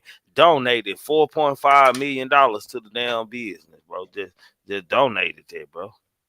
Just donated that. My nigga didn't want nothing, didn't want to buy in the company, just donated it. Shit, I love that type of shit. So can't nobody make you not see what you see, Trig. Like what I'm saying with people, if you see it and you know that, no nigga can't tell me he read no book that told me I need to think otherwise. You know what I'm saying? Man, it kind of like I do people like that, bro. I do people like that, my nigga. Like I don't been through so much in like just in life, like personal, and then on social media too, bro. That goddamn me, if I see something, my eyes don't like it, goddamn me, I learn to go with my first mind, because I always know what the end of game is, man. The end of game is me on the chopping block all the time. So you right, if your eyes see it, man, you gotta believe it, man. And anytime my eyes see something, I believe it. Hey, but yeah, man, I'm gonna tell you that, like I say, you know, this a touchy topic and stuff. But yeah, at the end of the day, man, Kimbo, ain't it crazy how anytime you talking about guns, it's a touchy topic, man? Like shit, it is. like, cause really, that's what all that Russian, the capital and all that shit really be behind. At the end of the day, is their artillery. Yeah, because that's gonna be a big factor in this upcoming election. Is because you know, Biden been so aggressive with his stance on guns, which it ain't gonna help. It ain't gonna help these senators get elected when you got a president talking like that. Like and at the end of the day, man, like I say, it really ain't the guns, it's the mindset of the people. Like Kimbo said, our people don't vote. We don't turn out to vote like they supposed to. That's the reason why we ain't getting the resources. We ain't doing the census. We ain't doing a lot of things that could help us get resources that we need. These people don't care about nothing but who voting for them in a large number. That's the reason why the Asian bill got passed and we still ain't got a bill, because them Asians, if they can vote, they vote. The Mexicans, if they can vote, they vote. But we got a whole lot of people that eligible to vote that don't. You know what I'm saying? So, and when they see that type of stuff, when they see, you know, because they can break down, they got a good estimate on the demographic of each area. And when they can break down who voting, how many eligible voters are coming to the poll or not, that's who they politic to. That's who they change laws for. That's who they sort of, you know what I'm saying? That's who they care about at the end of the day. They really don't care about you if you ain't voting. They don't, you know what I'm saying? If you ain't voting in large numbers, well, you know man, what? they gonna politic to the ones who do. But Big Pressure, the voting system so fucked up. I don't know where it's at, but I was watching news the other day, CNN, and the motherfuckers was not doing the computer votes. They were doing hand count votes. Like this governor was influencing people to, if it's a computer, don't do it. Only do written ballots and this and that. And I was looking at it and I was watching them comment to it and say that they think this actually smart and this and that. And I was saying to myself, no, it's not. It's just another way to cheat the system, man. And they are promoting it on a large scale, which is news media. And this man is running for something, man, and he is telling people don't go do no computer votes, only handwritten votes, man. If they're not doing it by hand and by pencil and paper or pen and pad, man, don't do it at all. Like that shit was like a scam in itself. And y'all hit that like, but I don't understand how in the fuck I ain't at 100 likes, my nigga. Like, I don't know, y'all in here looking for something to happen in this bitch or something, or y'all looking for a nigga to pass down and say something other than good content that I am talking about and the good dialogue I am. Goddamn me, shit, hit that like button if you ain't no hater, man. If you want to show me some love and my brand some love, super chat, man. Join the member gang, hit the cash out. Do something. I'm so sick of y'all bitch ass niggas out here. Hit this motherfucking like button. I don't trust none of y'all hoes. And that go for nigga. I ain't talking about no females. I'm talking about niggas and female hoes, hoe ass niggas, hoe ass bitches. Let's go. Yeah, I mean, a lot of that voting, you know what I'm saying, that computerized voting, yeah, you see, a lot of it happened with that last presidential election because he made such a big fuss about it when, you know what I'm saying, that it was voter fraud. But really and truly, the system pretty much, it really do work. You know what I'm saying? Like the computers ain't, you know what I'm saying, the shit too regulated to not work. And at the end of the day, you know, when it all boil down, it's these elections like coming up, these midterms, when it ain't the president on the ballot. Them the vote, them the time that people really need to turn out, but they had a larger turnouts when it's the president on the ballot. And that nigga can't control shit without the senators. That's the reason why these are some of the most important elections, because that's when you get people in place that they can sort of you know, challenge the president. Like the president can't only do so much. So Biden can talk about all he want to do, but if the senators ain't riding with it, it's almost like he'll have to do it in the executive order. And with an executive order, the next president can come over and turn all that shit, rip it up, throw it out the window. All of them go away. It's only when you get everybody on board on a bill, that's how you pass a bill and make it stick. But if you just gonna do executive order on some shit, that shit gonna only last a couple years. And when they get your ass out of office, then the next president can throw all that shit away. Cause let's be clear, gun laws, Cali got the strictest gun laws. Chicago got the strictest gun laws. But they got the highest of crime rate. How that shit supposed to be some shit that work? You know what I'm saying? The streets, they're gonna always win. As long as you take the guns away from them people, the streets go. The market for them guns gonna win. Go up. It opens the market, and it make you a target. But really, honest and truly, man, like I always tell people and shit, I say that's all that matters. When you're running for president, my nigga, you trying to ban guns or you letting us have our guns. That's all that matter, man. Because because one thing that can bring all cultures together, man, is when you go to fucking with that gun law, man. Even if a motherfucker don't like what you got going and you raising something, long as you finna let us have our guns, motherfucker, brown, black, whatever color they is gonna vote for you, man. You can't be. I don't care. You're a Democratic, man, and you over here saying you a Democrat and you sitting here saying you trying to take the guns away and this and that. Ain't nobody gonna vote with you. The percentage of you winning is real slim. Like they have to be real lenient and soft when they talking about the gun part, when they campaigning out here to get elected for these positions and shit. But look what you just said, Trigger. You open up the whole door to the Pandora.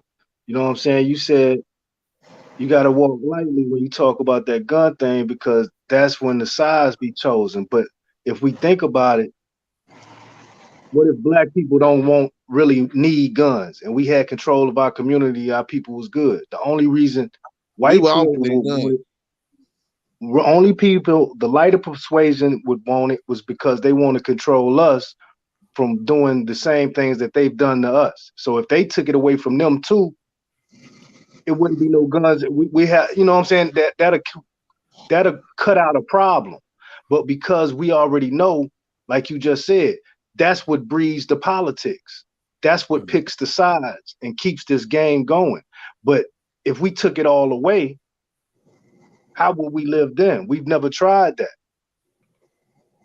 That was the rest of the world. I don't want to try it though, Tex. I don't want to try it. hundreds and hundreds of years. So shoot. The thing is the conquest of power. Like shoot, we got to the point where shoot, niggas can, you know what I'm saying, wipe out a whole country with a one bomb. So you know what I'm saying? Like ain't nobody disarming at this point.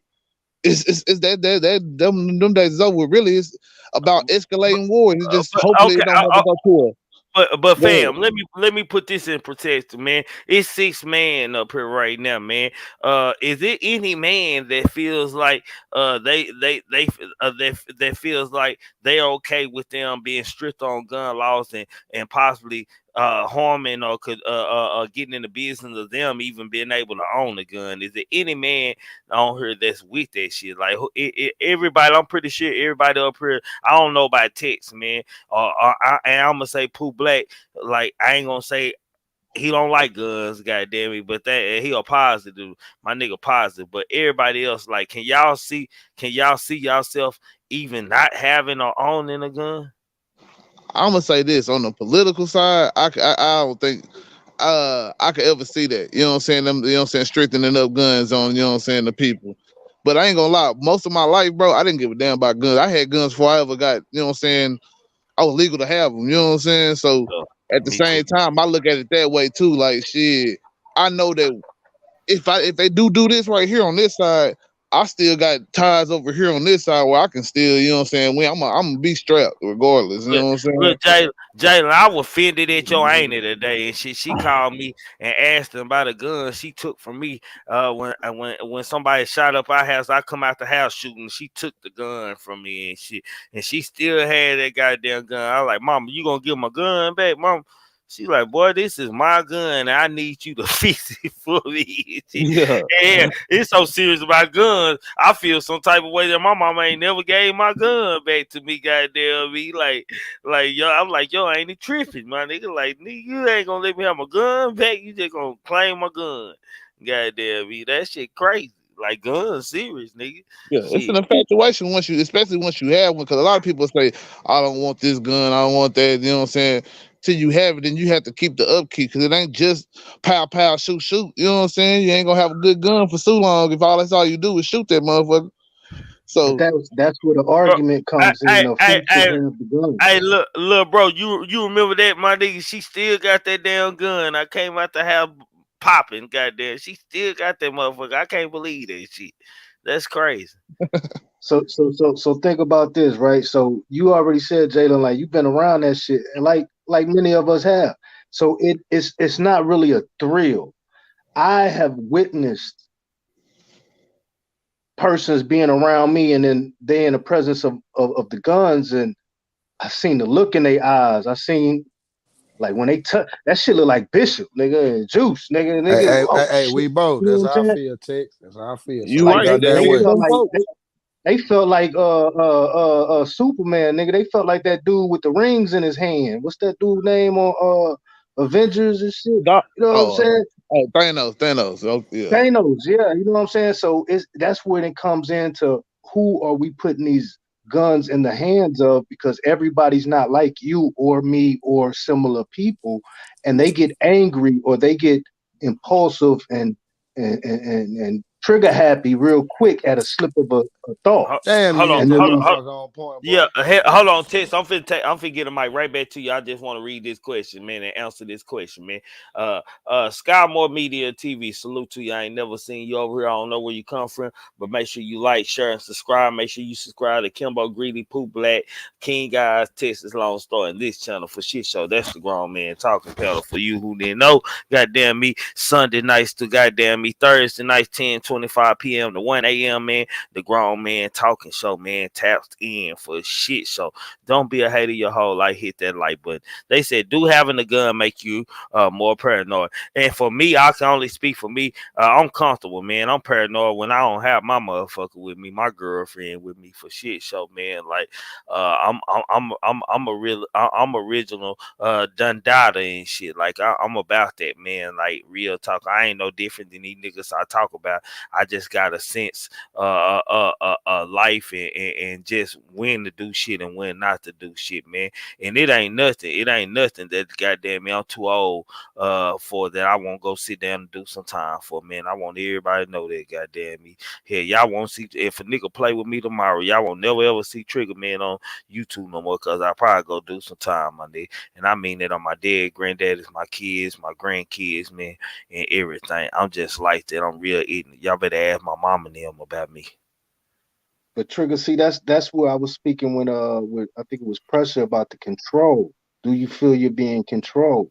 Because there's still laws set up after our actions of having the guns or having to stand our ground or protect ourselves. You see what I'm saying? So it's like we were built on having guns, but you set up laws and punishments for law-abiding and unlaw-abiding of the gun. So you're still making money from the guns. Then you got us voting and giving our time to, try to go against bills that'll do certain things for the guns, but it's still the problem still here, the guns. So if you take away that and we can live without them, because the only reason we need artillery is to protect our whole country from what we've created, what we've built, what we've sustained to make and breed better and more. You know what I'm saying? We're protecting the collective.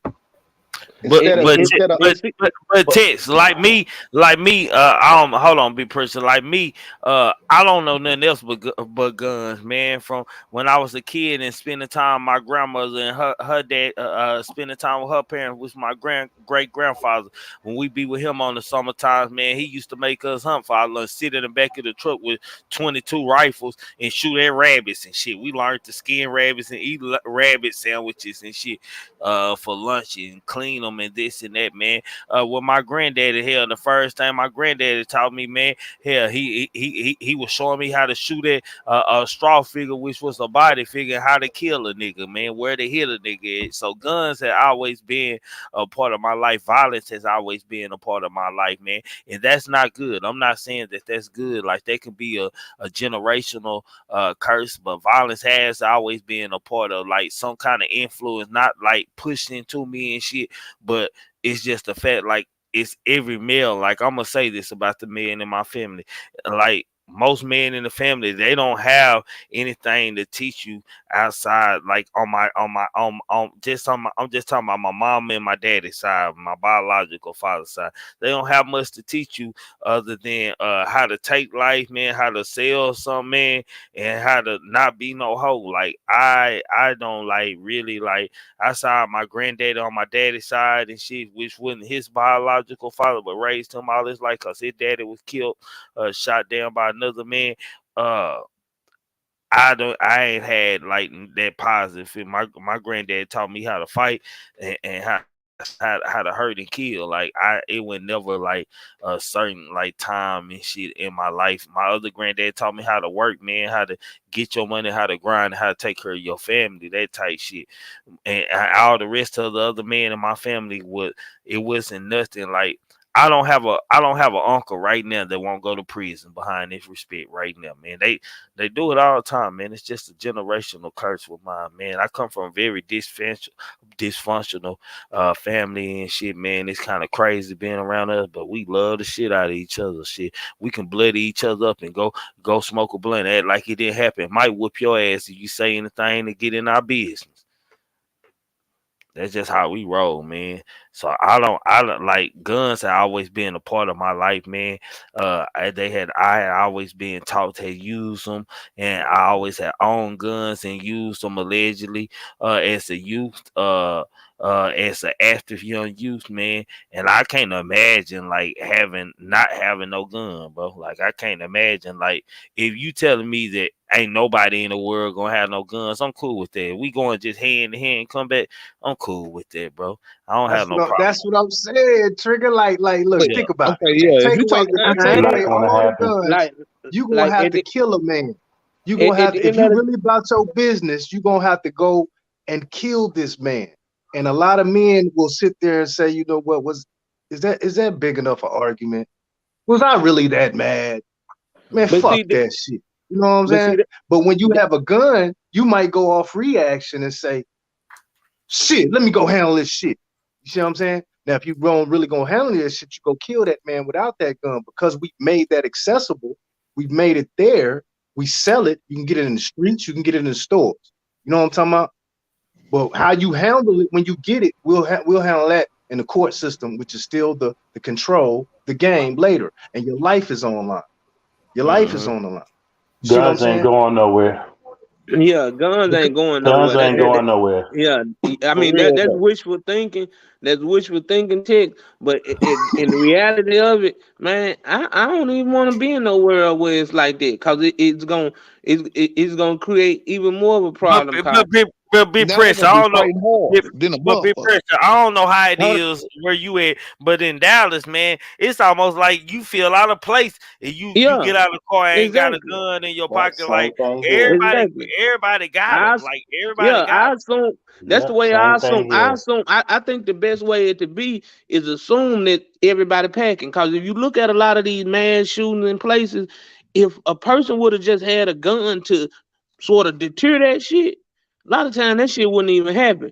If What big somebody would have pressure? had a gun to stop it, a lot of time it wouldn't have happened. Oh, Now I'm okay, not saying that. big Now, pressure. Let wait me a minute, say let me this get real through. quick. Uh, Let me say this real quick, okay? Because I want you to throw this in because I feel like at the state fair this year in Dallas and shit, you was allowed to bring your gun in there. I feel like even if something was to happen between a gang in there, man, it was still better than people being in there unprepared for a motherfucking walking in there, getting an assault rifle in there and Man, just shoot what people planet down we their on? breath. right, What and see planet that's we on? no, no. Hold on, What I'm hold just on. planet Let is me this? press to finish, Ted.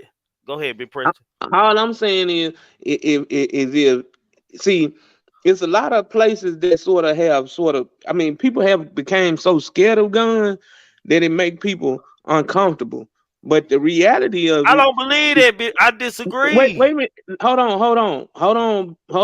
Trigger. Because if you look at it, a lot of places have them no guns allowed signs on the wall, and until a person just think about the dude who walked up in We walk right up in there with them hoes in our pocket. They Right, ain't say right, shit. right. But I'm just saying, look at the dude up in New York, Buffalo, New York, who walked in that supermarket. Now in Mhm. Mississippi, you probably ain't gonna get off too fast because this gun toting country. You know what I'm saying? Like for real, this shit. Hell, Facts, we facts, been open carry facts. forever. It's Nowhere in the always South, been bro. Nowhere in the anywhere in the South. South. Yeah, Anywhere in the nowhere in the South. South you can get that shit off that smooth most of the time. You gonna You die. may yeah, you may. Well, I ain't gonna say you gonna die, but you You probably gonna gonna get have hit some up. challenges. Yeah, you gonna Yeah, get yeah. Nigga gonna somebody get. gonna challenge you at the door. Somebody gonna challenge you when they see what's going on, You know and the you may worst have to. gun created. The worst gun created was that that mini Draco. Goddamn it, cause niggas be in grocery stores, be everywhere with them hoes up under them coats and hoodies. Yeah, and in them book bags too. But like I say, man, I just assume everybody got a gun, and I don't put nothing past nobody. But I'm gonna tell you, when I started carrying a gun and carrying it for real and trying to do it the right way, nigga, I already see the smoke coming. I ain't even finna sit around and wait for you to goddamn get off on me like that. Like I move away from that type of energy. Now, if you follow I me. ain't gonna lie. If you follow me or try to block me from getting away from your ass, then I'm gonna give you one. But other Hey, than that, press. nigga, I ain't finna do all that Hey, rapping and pressure, your talking. boy. Hey, pressure, your boy fucked up, my nigga. I be inviting that energy. I be I want to know, pop. I I know. be want. It's people I out want there to that's learn them. like that, but Yeah, nigga. I want to show you. I yeah, want to see what you gonna do when I hit you with this bitch, nigga. Is you gonna die right. or you gonna scream, nigga? That like, and I'm good. I be sitting at home practicing draws and shit. Now I do that now. I Hey, do that bro. now. I I practice do that and draws. I go to the gun range heavy. Nigga. I be Yep. practicing that shit, But I'm gonna nigga. tell you something else. I know the backside of that shit and the legal shit that come along with it. And you gotta be right. Just because you got a gun, you know what I'm saying? Because at the end of the day, shit, I ain't trying to take nothing from nobody. I ain't trying to be the toughest nigga in the world. I ain't trying to, use a gun as a source of intimidation or none of that shit. I'm just here to protect myself, and I just know I'm gonna be 90% of the time. I'm gonna walk. I'm gonna walk. I'm gonna walk. Cause hell, you gonna have to get me to that point, and I'm gonna already know that I ain't have no other choice but to defend myself.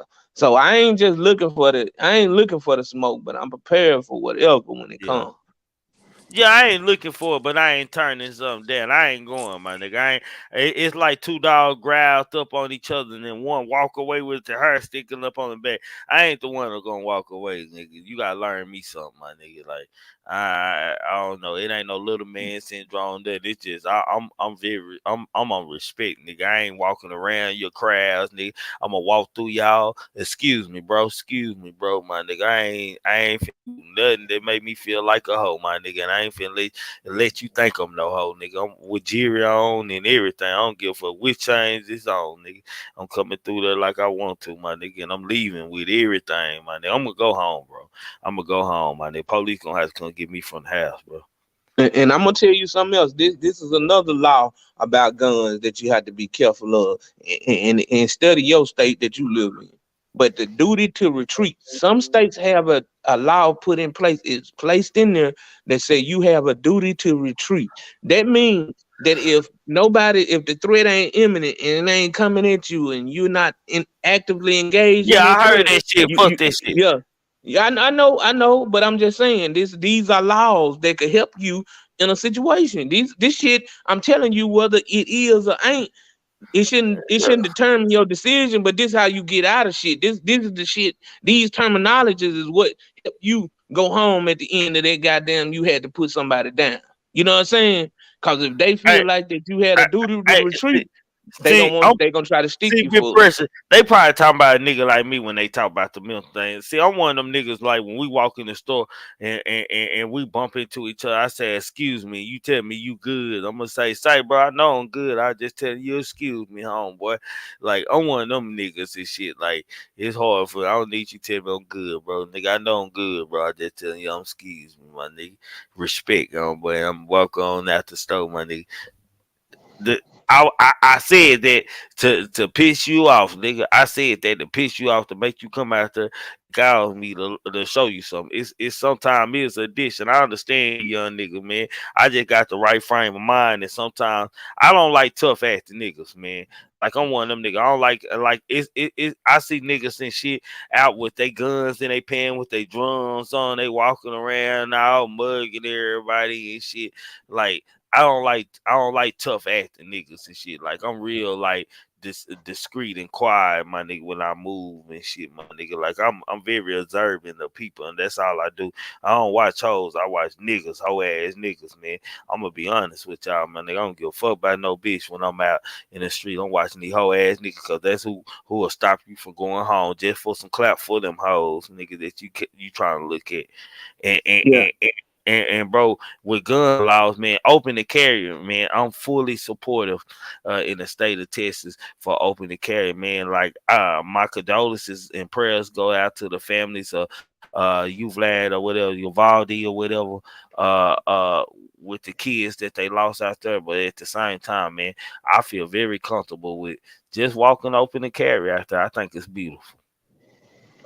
Yep, and I think if you had a few people in that school that's legally armed, I think that'll deter a lot of you know what I'm saying, a lot of this shit. But I see, think I think I think teachers should be able to be strapped with a right, gun and mace, with a gun and right, mace, my nigga. yep, cause If the mace is first, and if it's violent or something going on in the school where it calls for gun measures, they should be able to protect all the kids in the school. And whatever fact, gun man walking through that school should have to go through hell or gunfire with all teachers shooting and trying to gun down trained shooters. I yep, think when Trigger. it Now, and comes if, see down to if, that's if like, your that's if your if your sixth grader gets shot by a white teacher in an elementary school, that's gonna start an uproar. See that's what that's well, what we see trying that to. that's what I was how, gonna say. Like, how go can ahead. that happen though? I mean, it gotta be sort of like y'all. Some people be thinking too deep into it. Now, is it crazy people out here? Yes, it's crazy people that do crazy things. But right now, the biggest problem is people have got so afraid of the gun that they don't even understand what the defense mechanism of the gun. They look at the gun as the bad thing. No, it's that bad motherfucker who behind that gun. See what I'm saying? See, at the end of the day, I never understood niggas go shoot people because they didn't want to take a fade and catch a fade with a nigga, and you got to go to a prison and fight every goddamn day. I never Big. understood that concept. You see what I'm saying? That whole concept of you shot this nigga because he was fighting you and he was whooping your ass, and you shoot him, and now you got to go to prison. Obviously, you couldn't fight. Now you got to fight every day with no gun. That shit's stupid to me. Like, that's the worst damn decision you could have made in that situation. So anytime people make them type of just irrational decision, man, it is what it is. It is crazy people out here. Everybody don't deserve to have a gun. But once you understand, I think the gun sort of calmed me down. Me myself. I think having a gun sort of made me less impulsive. It made me more like more vigilant. You know, I watch and I pay attention and I see what's going on. And the minute I see some shit sort of starting to pop off, I know I'm trying to get away from that shit because I don't want to have to kill nobody at the end of the day. I do You know want what I'm to saying? what Tech said though, because at the end of the day, I know it might sound far fetched, but this shit ain't some shit that just can't not happen. You know what I'm saying? Like, it's teachers jump on students all the fucking times. It's school cops that, you know what I'm saying, got out of line with students. So it ain't like, you know what I'm saying, that shit cannot happen whatsoever. You know what I'm saying? Like, at the end of the day, I think if you need guns at an elementary school, that's a bigger problem with the society as a whole. Like, the mental health ain't there. If somebody would go with automatic weapons, because even if, let's just say, a teacher needs a gun, what type of gun do they need? At this point, the way the shit looking, they need compact gun. They look like they need AR-15. If you got a nigga like the Uvalde shooter coming there, you got police there. You got police there should be equipped with that and shit. But the police should be by itself. Like, see what the police have did. multiple clips on them. They should have multiple clips on them. And shooters, it's like people, you don't see shooters go on it like that shit in Buffalo, New York, that happened at that grocery store and shit. That was like some out of spite shit, like some out of nowhere type shit. Like, you would have never expected a shooter to go in a black neighborhood there, but he knew what was in that store. He had cased that and watched that neighborhood and shit. You don't see no shooters going in no project where niggas out hustling and doing everything else with machine guns, just shooting and shit. He's not gonna make it up out there. Everybody got them, my nigga. You might kill a couple of niggas and shit, but you for shit show gonna die, nigga. Yeah, see, my thing, I think when it comes down to it, it's like it's hard to, you know what I'm saying, combat what's finna happen. Because even with these cops, you know what I'm saying, like with the whole Uvalde situation, they was completely incompetent, wasn't prepared for the situation and all, and got shot at, and like, we don't know exactly how competent the people that we believe is supposed to be protecting us is going to, you know what I'm saying, be in these moments. You know what I'm saying? I know, you know what I'm saying, a problem with the Buffalo thing is you only had that one security guard, that one guy that was able to return fire. If you had multiple people, but it's probably a situation where this place not really that crime ridden. This is just like a neighborhood store that everybody like look at it like, oh yeah, man, that's off limits, man. My mama go shop there and shit like this. This is an outside attack, so it's a lot different mindset when that come in. But most of these other school students, even though it don't end up being as many as this happened with the elementary school, it'll be 4-5 people get killed before a cop can get to them and stuff like that. So it's like they don't really be prepared for these type of things and shit like that. You know what I'm saying? I feel like, so what do you need to have the teachers equipped with? Because at the end of the day, you never know how bad the situation is gonna get. I think the one with the Illinois shooting, he had an AR-15. I don't know how many, what kind of drums, if he had drums or if he just had a regular clip, what kind of ammunition, what it was. But bro, you know what, bro? I got plenty of like machine guns and assault, well, not machine gun, but assault rifle. Let me correct it. I don't want y'all thinking I got any illegal tail. I got assault rifles and shit. And it was a time in my life where I carried those everywhere I went and shit. Nowadays, they got pistols so goddamn me good that they like assault rifles and shit. You don't need like carrying. I'm not moving like that to need assault rifle at the same time. But I'd rather have them motherfuckers then goddamn me not have them, my nigga. Like I'm never get rid of my assault rifle. Like however old I get, they'll be here, my nigga. Cause I just never know when I'm gonna need some artillery like that, my nigga. Like it's gonna become harder to even get these type of guns. So if you got them, my nigga, you better keep any shotguns, assault rifles you have. You don't never need to sell them, man. That's the last thing that need to go, man. Goddamn, you better off robbing a store with that motherfucker that's selling it.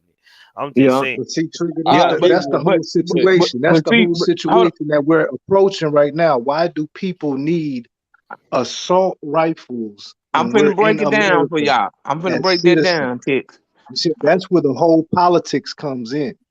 I'm finna break it down for you, Tick. And Jalen, back to your point, just the fact that most of these cowards who go up in these schools, they know these teachers, they know people is not armed. And if you just even say, hey, we gonna arm some teachers in school, it'll sort of make them think about the school ain't so vulnerable now. These are I can feel cowards. that. These are mentally ill cowards who do that stuff. So at the end of the day, how do you deter that? Is meet that force with force. Now, to your point, Tex, is see, this is the reason why I'm gonna tell you the reason why we need all of this.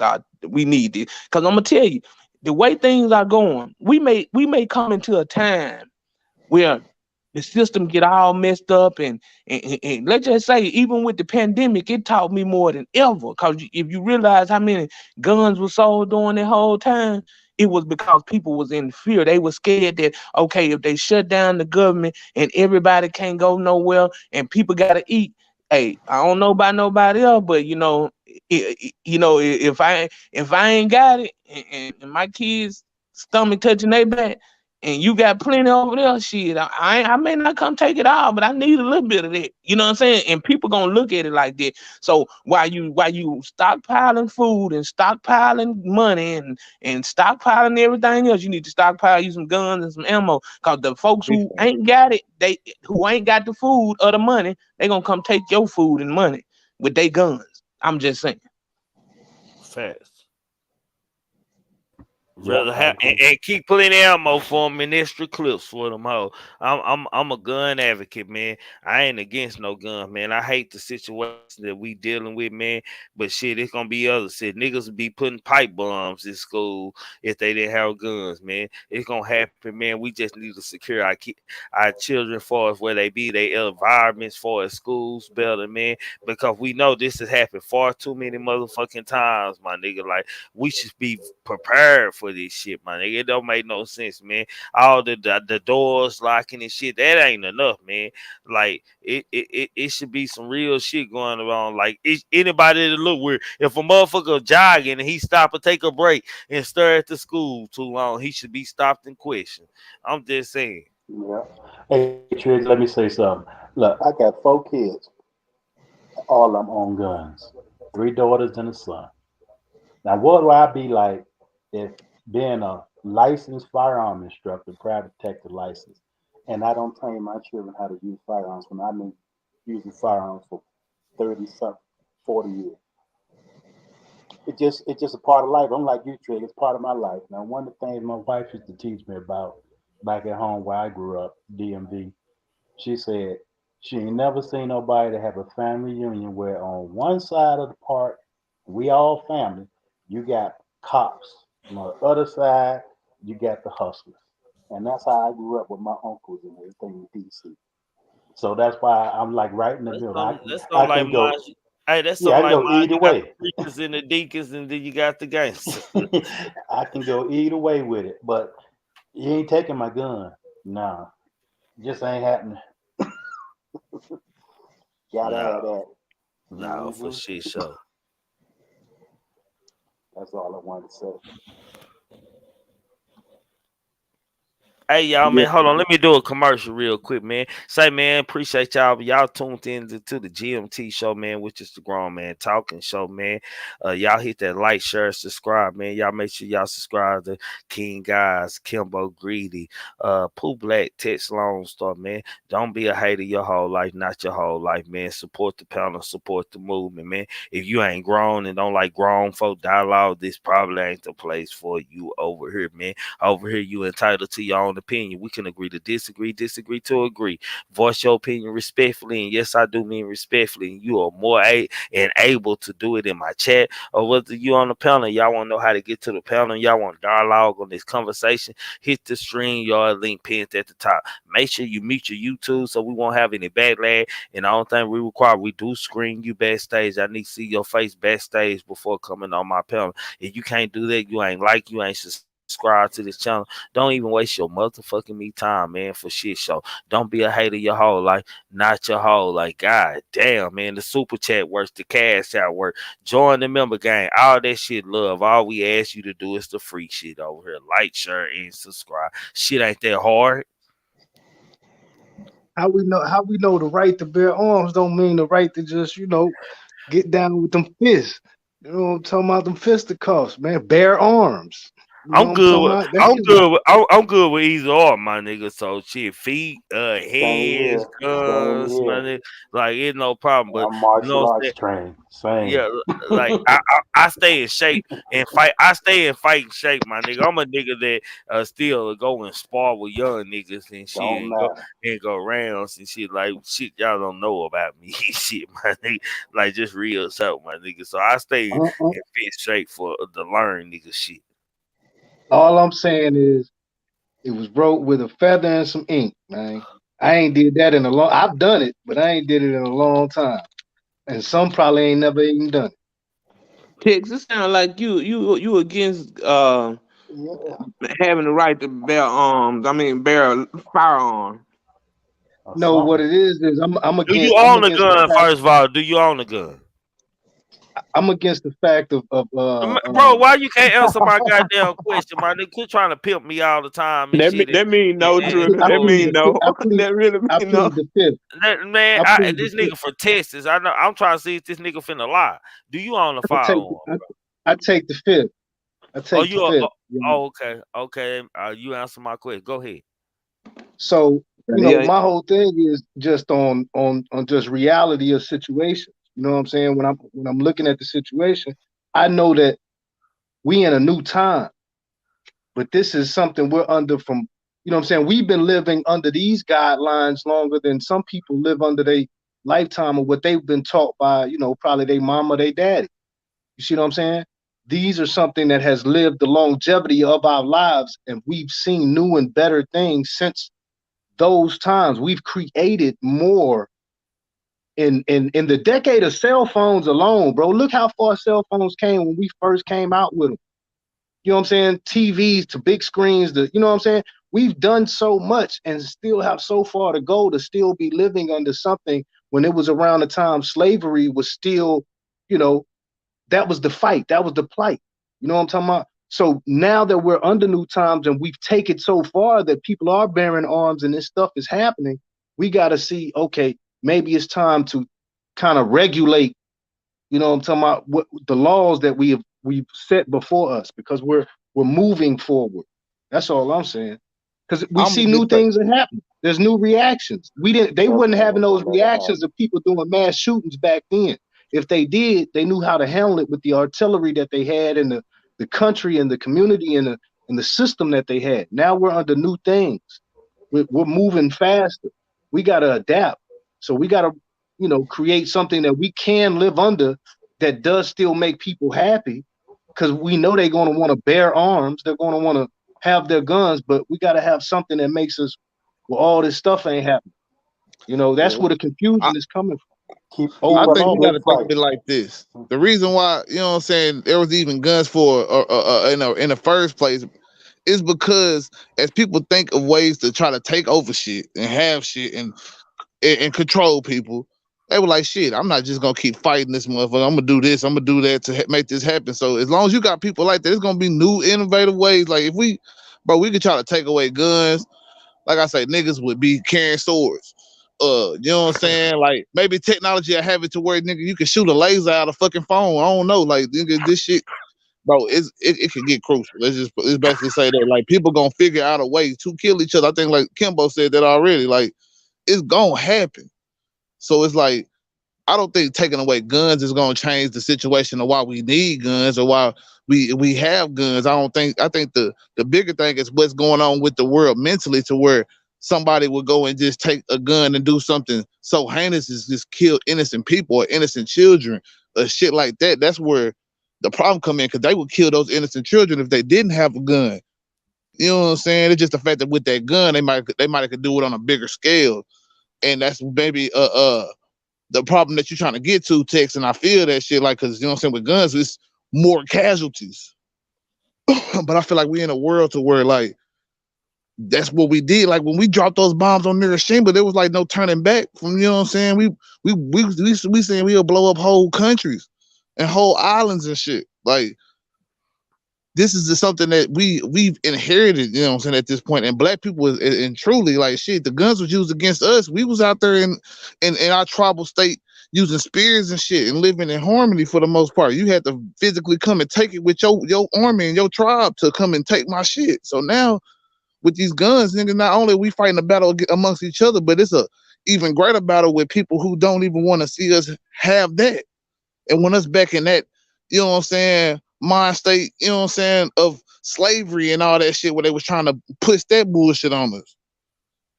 So it's like, I don't know, man. Like I say, it's gonna be a hard fight to try to say, all right, we're gonna get rid of guns and we're gonna live by it like this.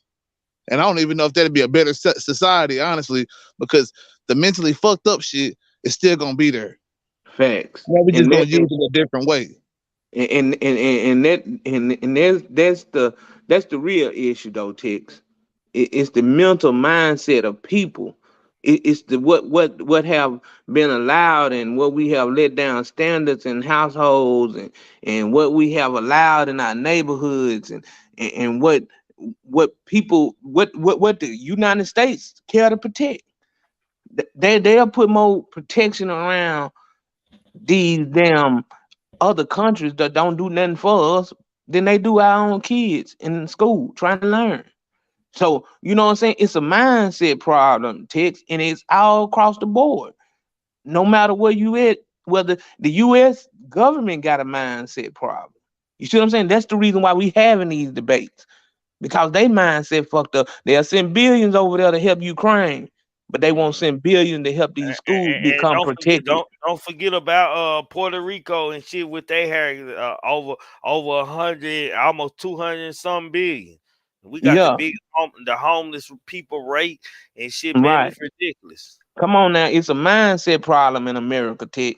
It's not the guns. It's the fact that they have took fathers out of homes, made it, I mean, very accessible to live by non-standards in your life. I mean, it's a mindset problem. I think that's the biggest problem. So, and until they fix that problem, I'm gonna have my gun. I'm gonna keep my gun until they fix this mindset problem.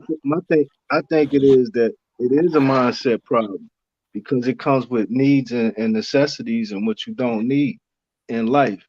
You know, you might feel you need a gun. Okay, I'm fine with that. Everybody has different feelings. But going about what we have created in life as needs and necessities ain't the same thing that I feel like God intended for us to need in life. We need shelter, food, you know what I'm saying, things sustainable for us in living. If I need a gun or a weapon, it was ever to protect myself or to provide food for myself, maybe the clothing. You see what I'm saying? But then now we came further where, okay, we can build a house or we can buy a house. You're securing yourself, you know what I'm saying, and something that you don't want something to be taken from you.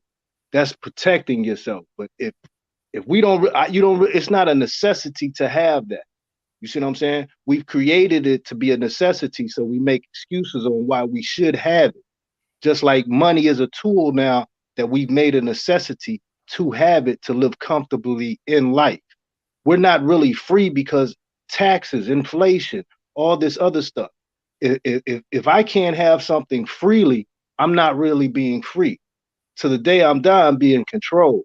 So once I understand the game, I know how to play the game, and I know what's a necessity, what to vote for, what to vote on, what I feel, you know what I'm saying? And everybody can have that their own opinion on it.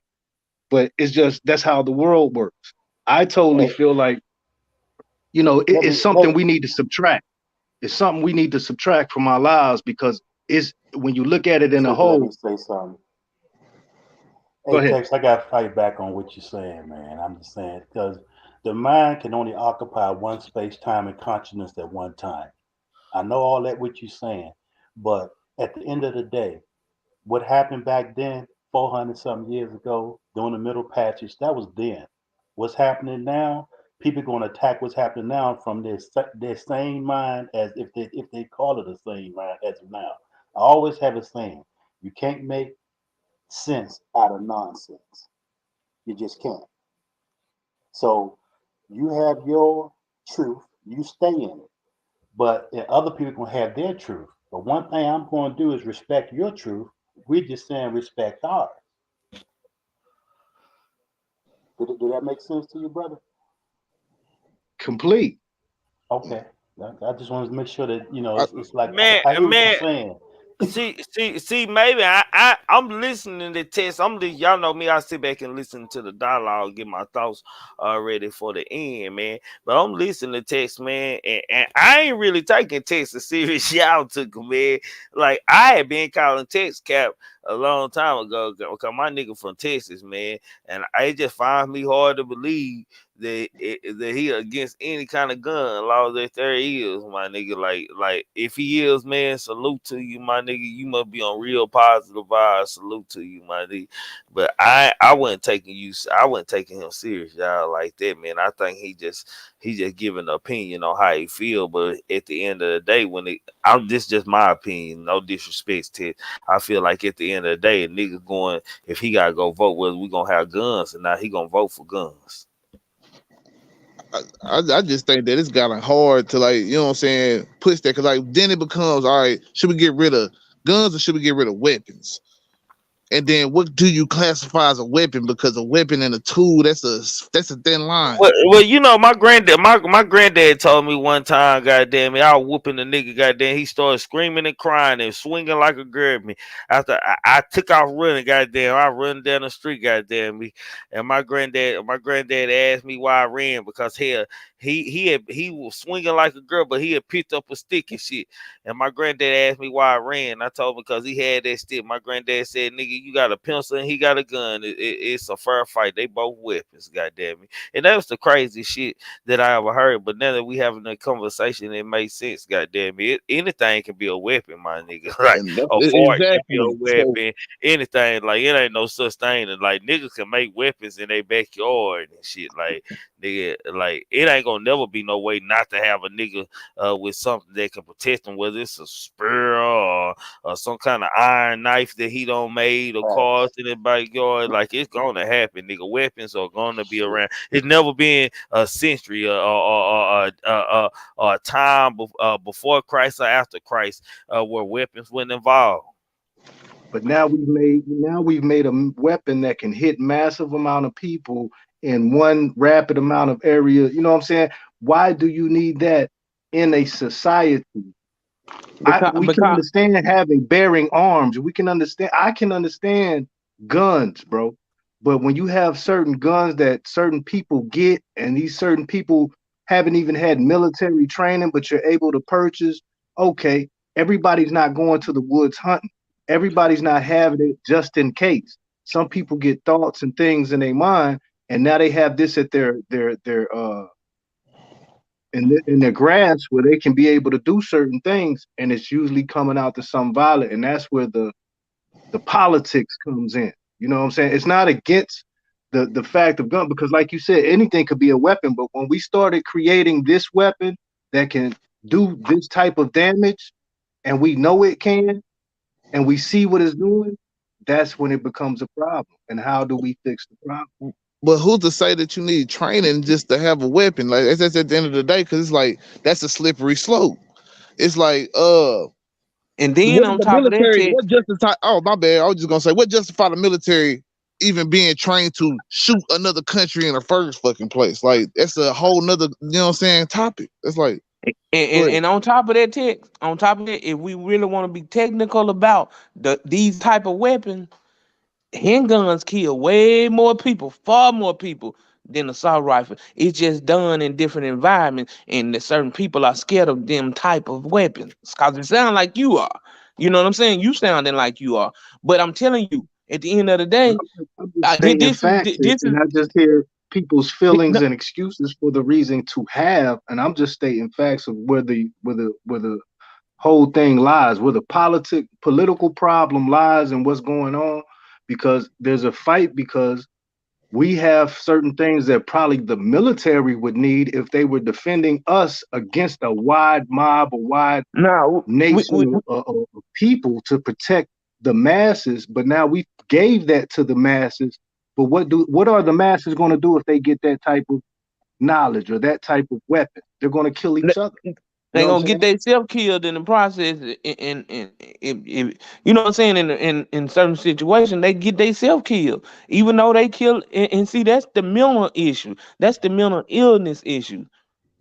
That it is what it is, Tech. It's not a gun issue. It's the mental illness issue. Cause them same people will sit up on their computers and study how to make a bomb and take it in their school. Them same mentality of people. They mentally dead and they mentally evil. And then That's the problem. and then the craziest thing I think it is that the only people that can tell somebody not to have a gun is somebody with a bigger, more powerful weapon. So who's gonna, you know what I mean? So that's what I'm saying. It's like you saying get rid of all weapons whatsoever. No, if we had, if I would think that would be, because nobody's going to agree on somebody having something and nobody else. So we'd have to say, Exactly. okay, the control would have to be with the military. But then that's when Trigger was saying the diplomacy and this and that. You know what I'm Because saying? I think that we built on maybe certain that was principles that we have already been like, bro, this shit damn near bred into every last one of us, no matter what. We have a completely different, but at the same time still entwined with the fabric of the country and how it was built. So Story nobody in wants it. to give up. Nobody's going to want to give up their guns. We've already made it past there because we've already invoked laws of the right to bear arms. But then the arms that we are bearing, they have made new technology since the time they wrote that law. They are giving artillery guns that are made for like military to kill masses of people. What do you need big gun? If I got a problem with the dude in front of me, I'm gonna handle it with the dude in front of me. He shoot me, I shoot him. It's like the Westerns, whatever. But when you making these big ass guns, certain people get hit, or certain times people have intentions to hit innocent people. You see what I'm saying? In a short amount of time. So it's like, okay, we can have guns, but certain guns that we are making are being used to do certain things. So how can we handle that problem? Because until we handle that, we can't go no further. The right to bear is there. The only distinguish between the cities and the states is who can do this and who can do that with your gun. You see what I'm saying? When they take away all them guns, people gonna be driving down the road and they pick up trucks and they big trucks and they cars and they're mowing down people if that's what their intent was when they left home. Just saying. I'm just saying they gonna go to a well-populated area and they gonna just drive through that motherfucker and mow down like everybody they can. In the chat, what they just say in the chat, the question was a little while back. I've been back and forth between the chat, but they said most of the mass shootings have been committed with certain type of high-powered weapons. You see what I'm saying? So that's where that question comes in, because that's what's being used. We really don't see mass shootings with a dude walking in with a gun with a switch. You see what I'm saying? See, we know they out there. We know they out there. We know, but see, we know people are bearing their arms. That's already the trick. That's the trick they trying to get you to get into. Let's just say your theory work. They take out the assault rifle. Them folks still gonna walk in there with the 30 round clips in a pistol, the same 30 round clips that's be in a assault rifle. They gonna walk in there. You can get drums for pistols. They gonna walk in there with whatever they are available to have. Now, you take away that availability. If you take away that availability, all they gonna do is start to prey on the pistols. Then, before you know it, we gonna be a gunless society. I'm telling y'all, this Second Amendment was never like meant to be infringed upon. No, it was never meant to be infringed upon. That mean Fresh. infringement If mean I'm in not a touch, mall and a not mess shooter with it. come and you the shooter and you just there and there's a shooter there, you don't you think you would have better advantage if that man didn't have a high power weapon and he just had a handgun and you had a handgun too?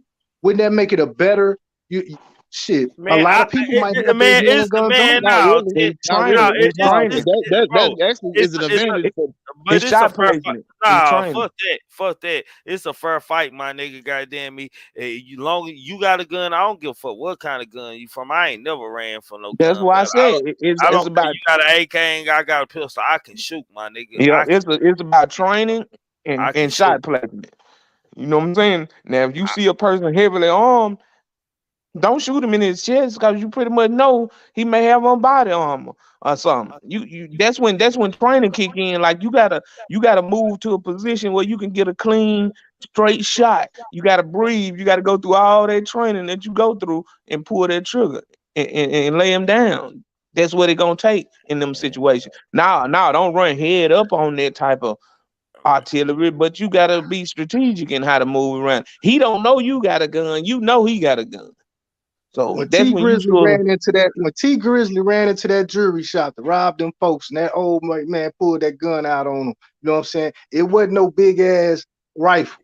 He just pulled out something that he let that nigga know you move and you're dead. And that man ain't move. You see what I'm saying?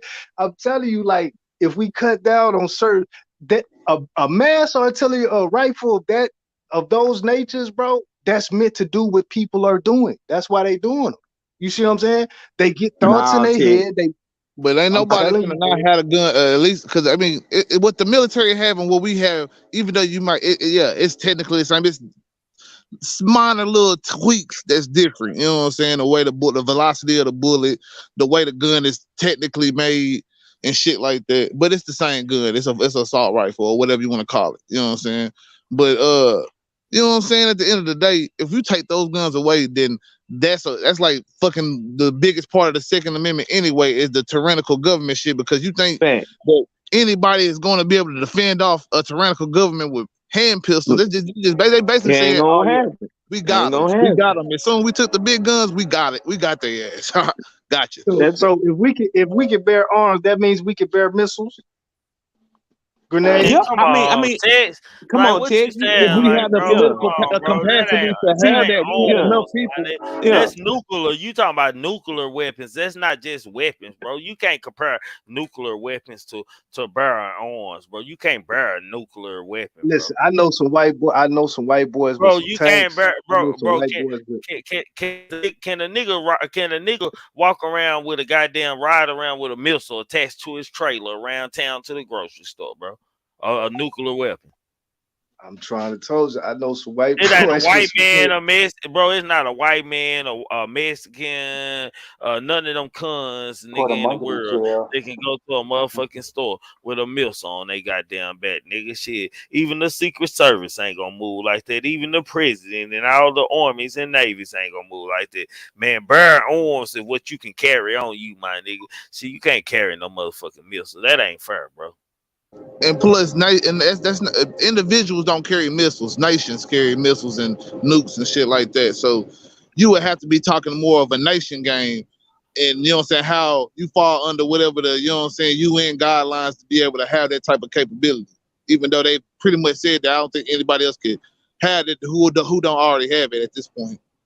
Yeah, and I'm starting to think Tick's trolling us because he's saying that, you know what I'm saying? Like, you looking at it on two extreme sides of it. We trying to stay in the middle in what was reality. Like, in reality, you know damn well ain't nobody really got heavy artillery like that. And if they do, they done went through a hell of a lot of paperwork, registration, and everything to have that shit. So I think that, like I say, I do think that certain shit do need to be sort of really, they need to really dig off into you a little bit if you go sign up for certain weapons or different types. I mean, I think that is true. But to Just take look it at away, how that hard ain't it the is. answer. That ain't the answer. My bad. I was gonna say, just look at how hard it is to get a automatic weapon legally. You know what I'm saying, or a switch or something like that. Right. Like, Well, You know now what the I'm saying? switches ain't In the hard. The streets, switches ain't hard. I'm talking about legally. I'm Yeah, talking about yeah, Hey, legally. right. yeah. You know Hey, what I'm you saying? ain't Now even we gotta talk have a about the license to streets. get that That's hold. The one switch thing. ain't, bro, Yeah. Jalen. The switch ain't legal until you put on the gun. So You can order that these online switches, all day. yeah, sure can. You can order them. It's Oh just when well, you get caught with them. When you get caught with them, well, they charge you okay. different. Well, long as But they ain't on the gun, it's not illegal to have a switch, bro. right, it's not illegal as long as it's not on the gun. You're right. So Well, you know what I'm saying? therefore, That's technicalities though. You know what I'm saying? At the end of the day, you know yeah, what I'm saying? And if you yeah. have But an see, offense to where I'm at, boy, your ass is doing some time. Your ass is well, finna do some no, time. I mean, on it, the it gun. may be Okay, it may on the be gun. state to state. It may be state to state or city to city. I'm in But Texas. yeah, yeah. Okay, well, It's a yeah, big on the gun. It pandemic got over to here be in East on the Texas about gun. switches. They See, ain't fucking with that shit. Yeah, and see that's if that's it's what on the the government. gun, the law Honestly, can't convict you unless it's on the gun. Yeah, most of the time they honestly, on gun when they catch them. Yeah, my bad though. honestly. Honestly, that's what they need to be focusing on. But they want to focus on some shit that sort of happens like here and there in these mad situations. But honestly, they do need to focus on those switches. Cause how can you try to be focused all on this and you focused on a little piece that China is flooding our country with that could turn your Glock 19 fully auto? Now that's a problem. I think that's a problem because at that point you can't possibly be aiming. You ain't you just shooting. You know what I'm saying? I think guns are made to be a little bit more. People take them a little light. Like, man, you got to study, you got to train if you want to really do it, and you want to be prepared for whatever. But just that, yeah. I mean, real talk. Text you a scream on one end of it and you a scream on one end of it. All I'm asking you to do is just let's meet in a common place with this thing. Cause like I know, they could take all them assault rifle with the pistols that they got on the street and people sitting in switches that's more deadlier than that assault rifle is. And it's gonna be on a more of a mass level then. Well, let me with closing, goddamn it, anything y'all want to say, man. I'm give each one of y'all a minute to say what y'all want to say. Anybody Hey, want to start? salute. I'll start. Oh, go ahead. All right, I'm gonna start. I just say this. I feel like you gonna have to do some type of almost another civil war to even take guns from people who already law abiding. You know what I'm saying? I mean, they already done got them. You know what I'm saying? At the end of the day, you know what I'm saying? And then we talking about the negative street element of it and illegal guns anyway, which is I feel like is another thing done by the government in the first place because you can't sell all these guns to all these people because you put all these barriers in place. So now you do street deals with some certain people or drop off guns like they did back in the 80s and 70s and shit like that. So I feel like this is like I said, it's a mental problem. It's not really a gun problem or weapons problem or any of that shit. I feel like we got to figure out why we as a society made it so common to just make the bigger and better thing to kill somebody with, and we made all these different instruments and use them to kill. You know what I'm saying? Like, why is we so willing to, you know what I'm saying, use these weapons and all this different shit on people, and why we like what's wrong with us? You know what I'm saying? At the end of the day, you know what I'm saying, the society that we have basically been born into. Why is this society like this? That's what the thing is. What's wrong with the mental? You know what I'm saying? Not the weapon itself. Facts. Salute to you, relative. Appreciate you, man. And your opinion tonight for shit show. Yeah. Go ahead. Man, at the end of the day, man, All right, I salute to go. y'all, man. Salute to Oh, shit, everybody. pressure I'm gonna going. tell y'all, Okay. this is a good topic. This stuff we need to talk about because it's a lot of things going on. I don't know how well people keep up with real life other than they social media life, but man, I be paying attention. It's a lot of stuff going on, and at the end of the day, man, this shit we got to talk about. Like, we could talk about the sports shit. We could talk about the rapping shit, the entertainer shit, the street shit. But this the real shit that we really faced against. This is the real shit that our kids and grandkids gonna have to deal with. So we got to talk about that too. And salute to your Trigger for even allowing us to talk about it. Salute. No, for shit show. Salute to you. Yeah, appreciate you, Trigger, for like I said when I first ran across your page. I said, man, that's exactly what I was looking for. Something to intertwine with other grown black men discussing issues that are prevalent to us in our lives. Because a lot of times we don't get this stuff, like the old barber shops and things like that. It's kind of going by the wayside. So the technology is here. My thing is to use it and appreciate it because it can be gone. And what I mean by that is like this whole thing with Elon Musk and Facebook and stuff. When these monopolies like that get too big, y'all know what's going to happen. The government gonna step in, and people don't think they will, but yes, they will. You got the perfect competitor, monopolies, then oligopolies, oil company stuff, the big tycoon. When they get too big, the countries, the government has to step in because if not, then this whole daggone car's house gonna come falling in. Appreciate you, brother. Love you, man. That's all I got. Already. Salute to you, man. Appreciate your opinion, bro. Man, as far as the show tonight, another good show, man. Y'all know that's what I do over here, man. The only clickbait over here is, man, us talking about the celebrities, man. But I make sure that everything ends up relating to us, man. As far as a real dialogue, whether it get aggressive or we strongly disagree or not, man, we gotta learn to keep on motherfucking pushing, man. Salute to everybody in the chat, man. Salute to everybody. Hit that like button, subscribe to the page, man. Don't be a hater your whole life, man. If you sent the cash out, salute to you for that too, man. For shit show, I ain't gonna hate on you, man. It's all love with me, man. Pay it no mind, man. Stay focused and stay grinding, man. With that being said, think and cultivate the mind, opening the roads to highways across the world. Without thought, you can't accomplish anything or become anyone in life. Keep a clear mind. Keep your eyes open. Pay attention to everything, everyone, including us. Never make an excuse. You want to know why? Excuses are tools used by incompetent, and yes, I do mean incompetent individuals to build monuments of nothingness. Therefore, you are nothing. Dirtbag nothing. Poo cheese nothing. The most important one of them all.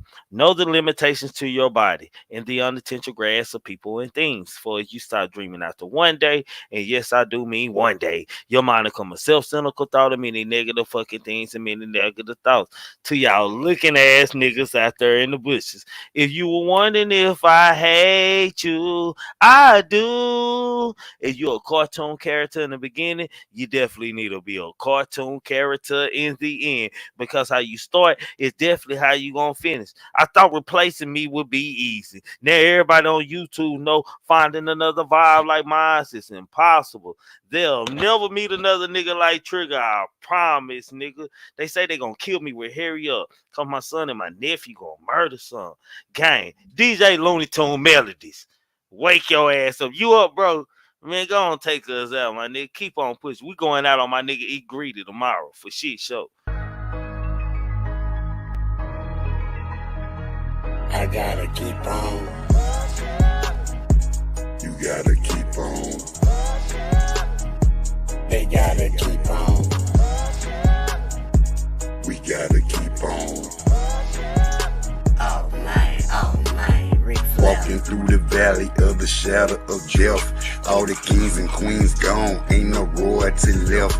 Pledging allegiance to the flag, spilling blood on our white tee and Black Lives Matter while we still ain't free. They say the devil walked the earth just to kill and destroy. You gotta think about your actions, man. Life ain't a toy. Just count your blessings, they gon' hate it. Gotta watch out for the snakes, they only come around just to eat off your plate. They say the dope gang crazy, rap gang tripping, rappers dying every day. Say them ops call them slipping, campaigning for elections till niggas feel disrespected. Niggas checking deposits that leave them leaked up, injected. Look at the money, ain't it funny? You can't take that shit with your clothes casket at the funeral. Face on the picture, we know you watching, see you looking, niggas stay in the bushes. Don't you make it make sense, my niggas, keep on, keep on.